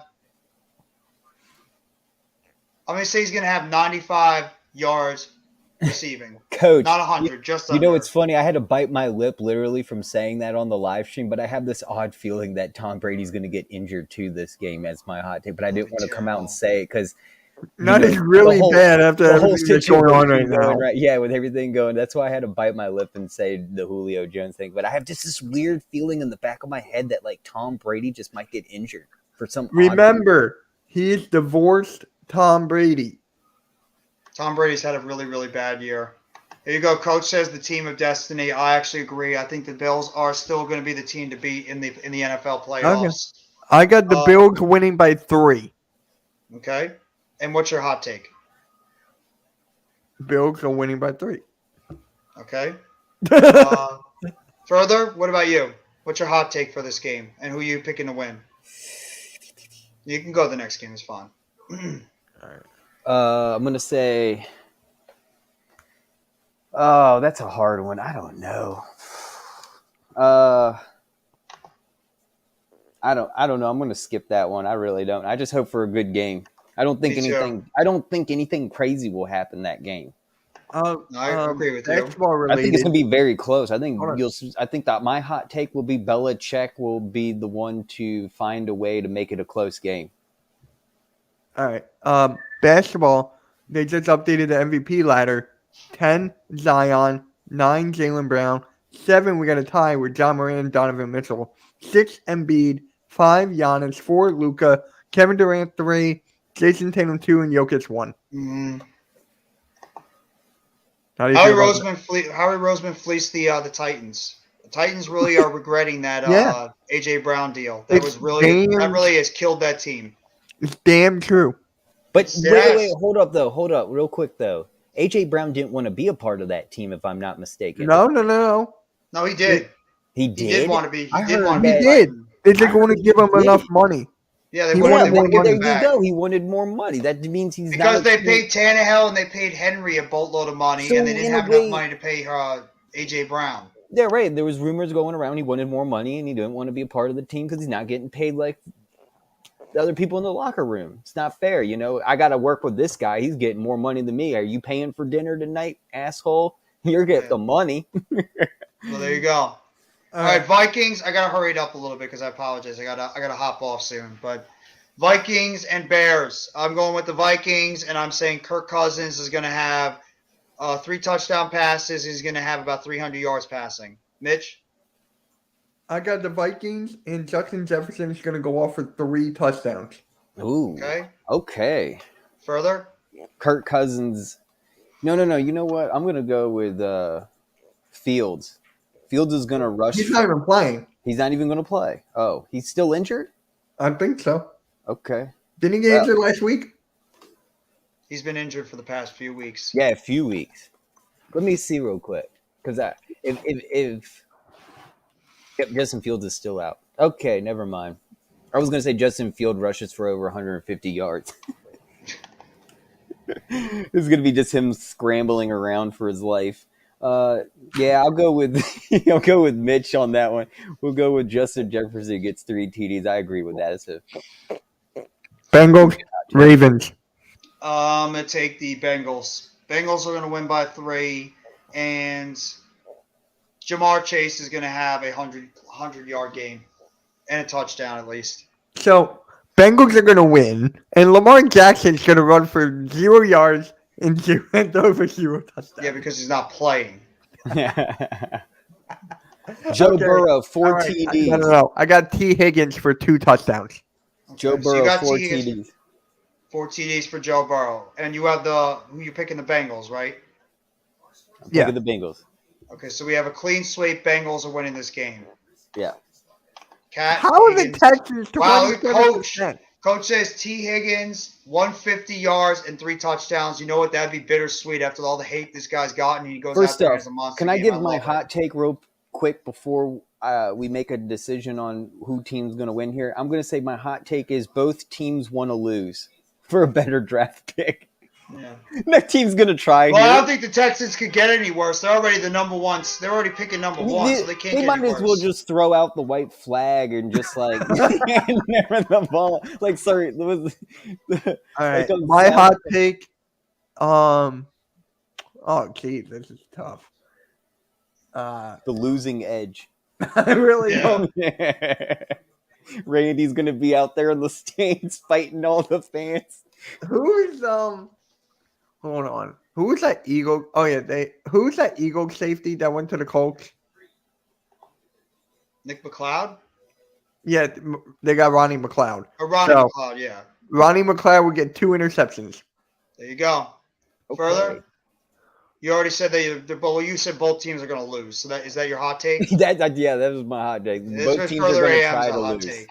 They want a better draft pick. Wow. Coach is saying, before I make mine, Colts win and Saturday back as head coach. That'd be amazing.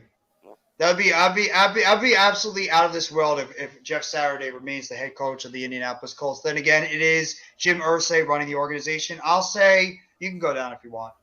I'll say Colts win by 7 and Nick Foles.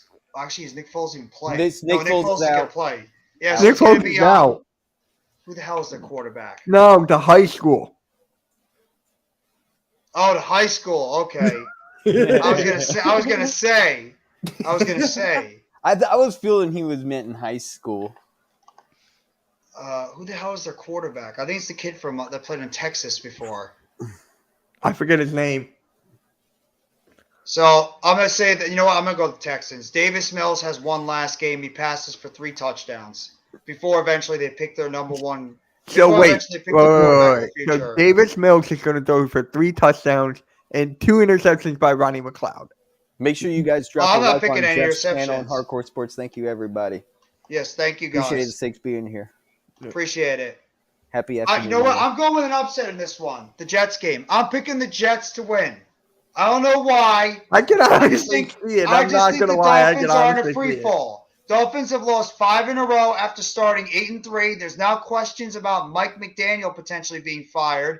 We all know about the Tua Tagovailoa mess. It doesn't sound like Bridgewater is going to play either. So Skylar Thompson is going to be the quarterback of this Oh, game. yeah. Bridgewater's Joe Flacco. questionable.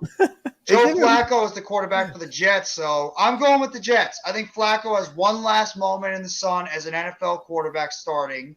I think he's going to pass for 1 touchdown, maybe like 200 yards passing. Garrett Wilson is going to have at least 65 yards receiving, and the Jets are going to win this game by 3, and they'll be end of Mike McDaniel after 1 year. I'm going with your pick, man. I agree. Also. I'm going to also look at real quick at the Jets depth chart. Are they got everyone starting? Pretty much, I think everybody is starting except for. I think the only Mike person White that is out. not, Oh, this Mike White's not playing. It's going to be Joe Flacco. Yeah, Flacco's going to start as God. quarterback, and I believe Zach Wilson might be the I backup. guess I'd take Joe Flacco over whoever's at Miami. The final What's score his will name? end 0-0. Skylar This is Thompson. really tough.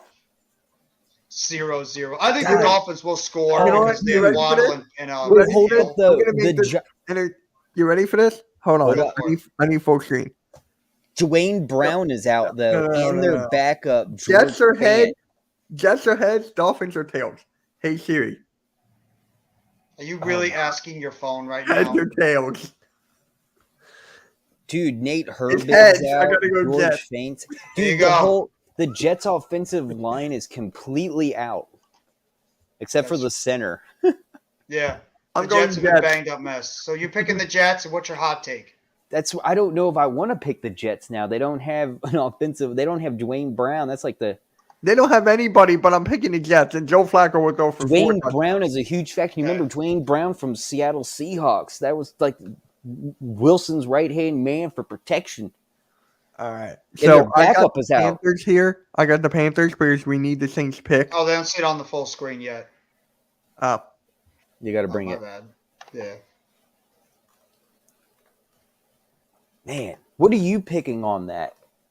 Is that how you pick your dates? That's how you pick it. It's It's Coach, definitely I would pick- never tell. Those with the one-liners. Damn. I Coach, like it. a magician will never reveal his secrets. Oh, There you Mitch. go. Co- There's a nice little you've been- comeback there by You've Mr. been Kofsky. coached. Every time Coach does that, I'm gonna be like, "You've been coached." Panthers All right. and You guys see it yet? no, it's still not up there. What? Hang on. By the best. Okay, Jets. Scroll down. Panthers. No, I mean it's not on the main screen. Oh, hold up. Yeah, you got to pull it up on the screen. Yeah, It's my just the bad, my three of bad. us. There we go. There it is. Okay. I'm picking the Panthers. I think Steve Wilkes will have his team ready to go for this game. I think the Panthers win by 7. Sam Darnold is going to pass for 2 touchdowns, 1 interception, and DJ Moore will have 100 yards receiving and a touchdown in this game. So, I got Carolina, and Carolina will win 28-21. Okay? And what's your hot take? DJ Moore will have 2 touchdowns. Saints, I don't know why. I don't know why either. Wouldn't be surprised if the Saints win. Wait, what it's about at you, the Super. Further? Is it at the Superdome? Yes. Yes. No, I'm going Saints. No, Am, we need them to lose. I know, but I gotta win pick'ems. Yeah, I want them to He lose. doesn't care about the pick. He cares about the pick-ums. I'd rather have the pick. I'm than trying the to pick win, 'em. man. This is the last week. I don't care. I have to do perfect this week to win. You're not gonna Okay. because you still I have know I'm not. Nikki and Blake, and then I'm No. like right there. No, tied I with think you. you beat me. No, ahead you're of- in third. I'm in fourth. Oh, well, last week you were ahead of me. You dropped back. Yeah, What's the next game? Steelers Browns. Steelers. Steelers win by 14. Steelers. I don't like the Browns. I The don't. Browns don't. I don't. No, I don't. I don't I either. don't care about Deshaun Watson and his return. I think he's been underwhelming for the most part right now. Kenny Pickett's actually showed me something in the last game. I'm going to pick the Steelers by 2 touchdowns. Pickett throws for 3 touchdowns and an interception. And George Pickens goes over 100 yards and 2 touchdowns. Kenny Pickett, I got the Steelers. Kenny Pickett with those 2 touchdowns to Pick'ems. Kenny Pickett. All right. I'm going to say Kenny Pickett gets 2 TDs too. He's a rookie. I think 2's reasonable for a rookie. Chargers blow out the Broncos here. Oh, Chargers win by 20. Chargers win by 21. Win by 3 touchdowns. Justin Herbert throws for 4 touchdowns and no interceptions in this game. Throws for about 350 yards. And if he's playing, Keenan Allen is going to have Justin Herbert 100 yards and 2 touchdowns. 65-yard TD bomb down the field because it's in Mile High Stadium. Do you have a player you think he's going to throw it to? The Broncos, no. I don't know. Okay. I got the Chargers, and the Chargers will pick off Russell Wilson 4 times. Russell. There you go. Oh. Okay. San Diego. Cleveland. Yeah, I did hear about that. Cleveland is in Clowney home. San Diego Superchargers. Wait. What's that saying they said in Anchorman with San Diego? Stay classy, San Diego? Yeah, there it is. San Diego? Stay classy. Stay classy, San Diego. I don't watch a baby on Clowney. Okay. Stay classy. I wanted to say this about Jadeveon Clowney before. That guy just has an attitude problem.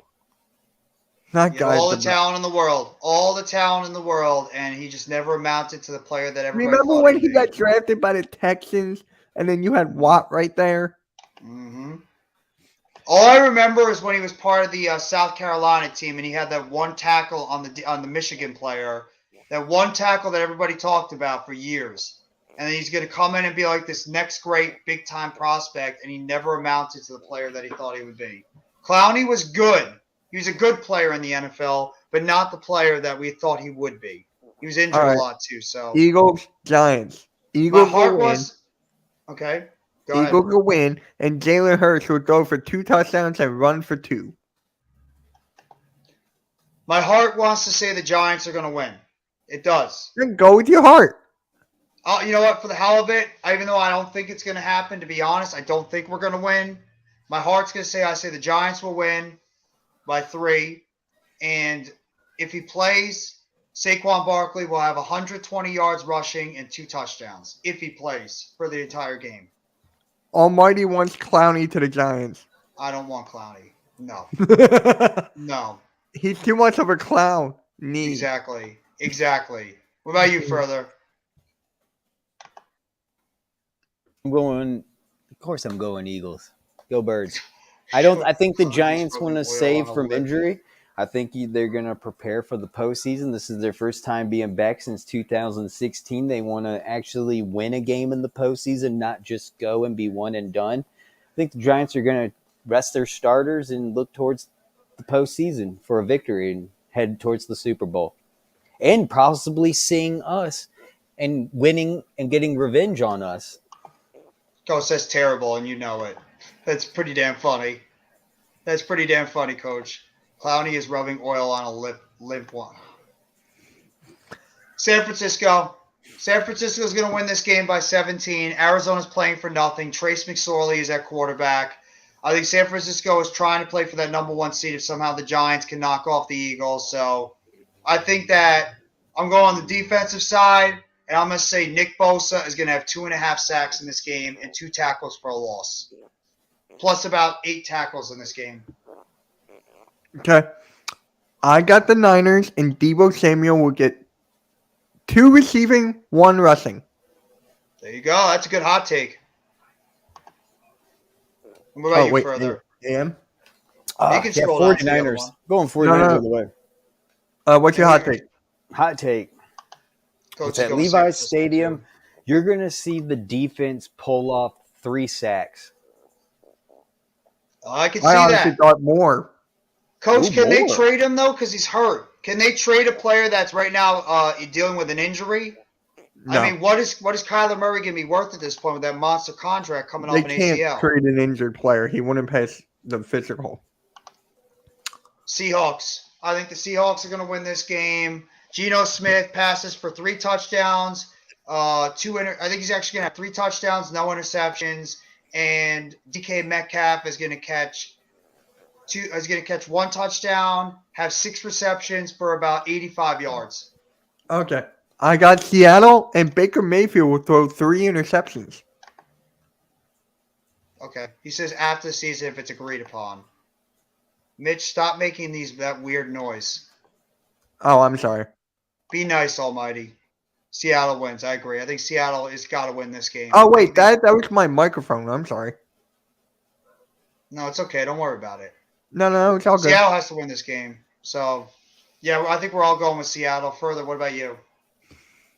Seattle all the way on this one. They have home field advantage. It's hard to get a win, and the Rams just are awful this year. Mm-hmm. Okay. And All I right. think I think we have the Sunday night game as last, I believe. Oh no, we have Washington and Dallas.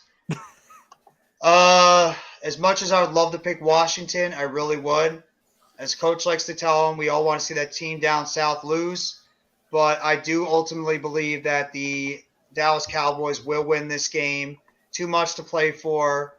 I think Tony Pollard will rush for about 110 yards. He will score 1 touchdown rushing, 1 touchdown receiving, and the Cowboys will win this game by 10 points.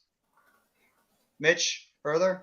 I got the Cowboys because I'm picking the Cowboys. So no Mets, no Nets, no Jets. I love that name. I've always loved that name. But for the Cowboys, I picked them to lose, and Sam Howell will throw for 3 touchdowns. Interesting. Okay. Okay. So I What about picked you, the Furter? Cowboys to win for the pick'ems, but I really picked them to lose. What about you, further? Who do you got? I could just see, I don't know, I could just see the Commanders pulling upset here for some odd reason, but I'm That'd going be with the beautiful. Cowboys. It's going to be the Cowboys gets a victory on this. And my hot take's probably going to be Dak Prescott throws 3 interceptions. Oh my God, that would be amazing. That would be amazing if that Right? actually happens. It's going to be That a would close be so game. good. I really believe it's going to be Dallas a close fans game. would not even know what to do with themselves. They would all be shitting their pants if that actually ended up happening. No Mets, no Jet, no Nets. I can't say it. No Mets. No Mets, Try no to say Nets, no that- Jets. Yeah, try to say that 5 times fast. No Mets, no Nets, no Jets. No Mets, no Nets, no Jets. No Mets, no Nets, no Jets. No Mets, no Nets, no Jets. No Mets, no Nets, no Jets. Just did it. They did it. Hey, Save I for gotta be another. We're not worthy of Save for another 64 times. No. No. Okay, Why don't you Sunday just- night football game. And This do is you know another where I was big going one. with that? Yeah. This is another know big you one are. right here. Green Bay Packers, Detroit Lions. Mm. Packers win, they're in. Mm. Lions win. They need Seattle to also lose for them to get in. I am taking the Detroit Lions. Anybody who's everybody is picking the Green Bay Packers right now to win this game. Everybody expecting, because the way the Packers have been playing, for them to just get ready for this home game and pull off the victory. I am going with the upstart Detroit Lions. I am. I believe in Dan Campbell. I believe in that Detroit Lions team. I think that Amon-Ra St. Brown is going to be the difference in this game. Green Bay is missing some key players that were injured during the season. No Rashawn Gary, no J.J. Stokes. They're missing some other players on the offensive side. The offensive line for the Packers has been a mess. Detroit is one of the best offensive lines. The running game is going well. Jameson Williams can become a factor in this game. So I am picking Detroit to win this game by a touchdown. And I believe that DeAndre Swift is going to be the X factor, and he's going to rush for about 95 yards and score 2 touchdowns, 1 through rushing and 1 through receiving. Coach is going with a big one, 38-10. He thinks they're going to destroy Green Bay. I got the Packers to win, Okay. but I got Aiden Hutchinson with the pick 6. Nice. I like that. I like that hot take. But you have the Packers winning by how much?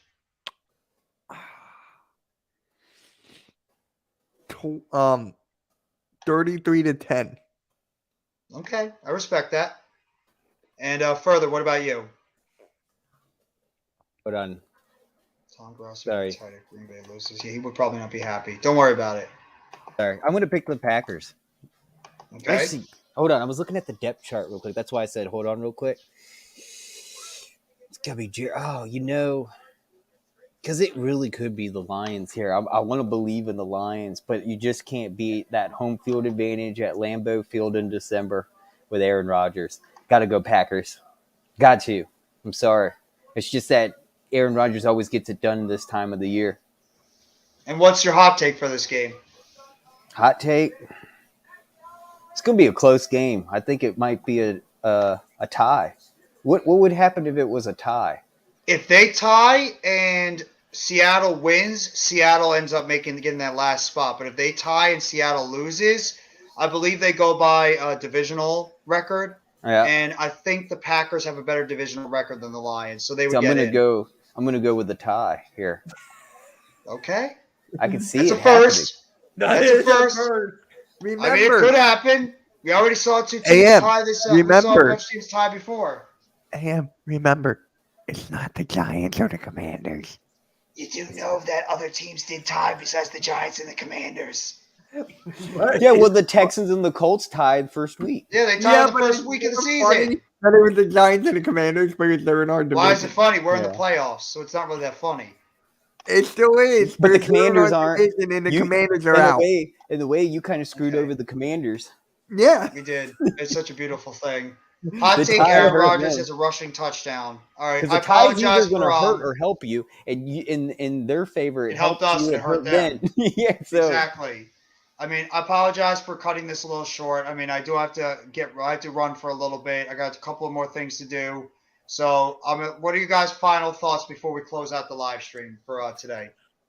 So I will be at the Sixers versus Bulls game tonight. If you're subscribed to my channel, you'll see a lot of shorts. So Mhm. I'll be doing that. And this weekend is full of football with me and Jeff. We're streaming both Saturday night and Sunday night. And he's joining us on Cool Cat Mitch for the Eagles versus Giants. So I'm going to be seeing Jeff. Me and Jeff are going to be, oh my God, 3 streams. It's a scary sight, but it will be happening. Hey, I think Nets are going to lose. They might lose tonight. If they lose, they lose. The Pelicans won last game, which I would say. I know. They could beat the Nets. I'm not saying it's a guarantee. What about you, Further? What's your final takes for today's show and for this upcoming weekend for the NFL?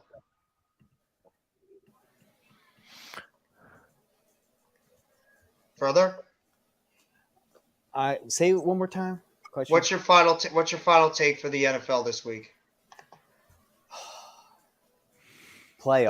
Thank you, Coach. Playoffs. The take of this week is may the best teams win to go to the postseason. There you go. And Dak Prescott's just want throwing to say, 3 interceptions.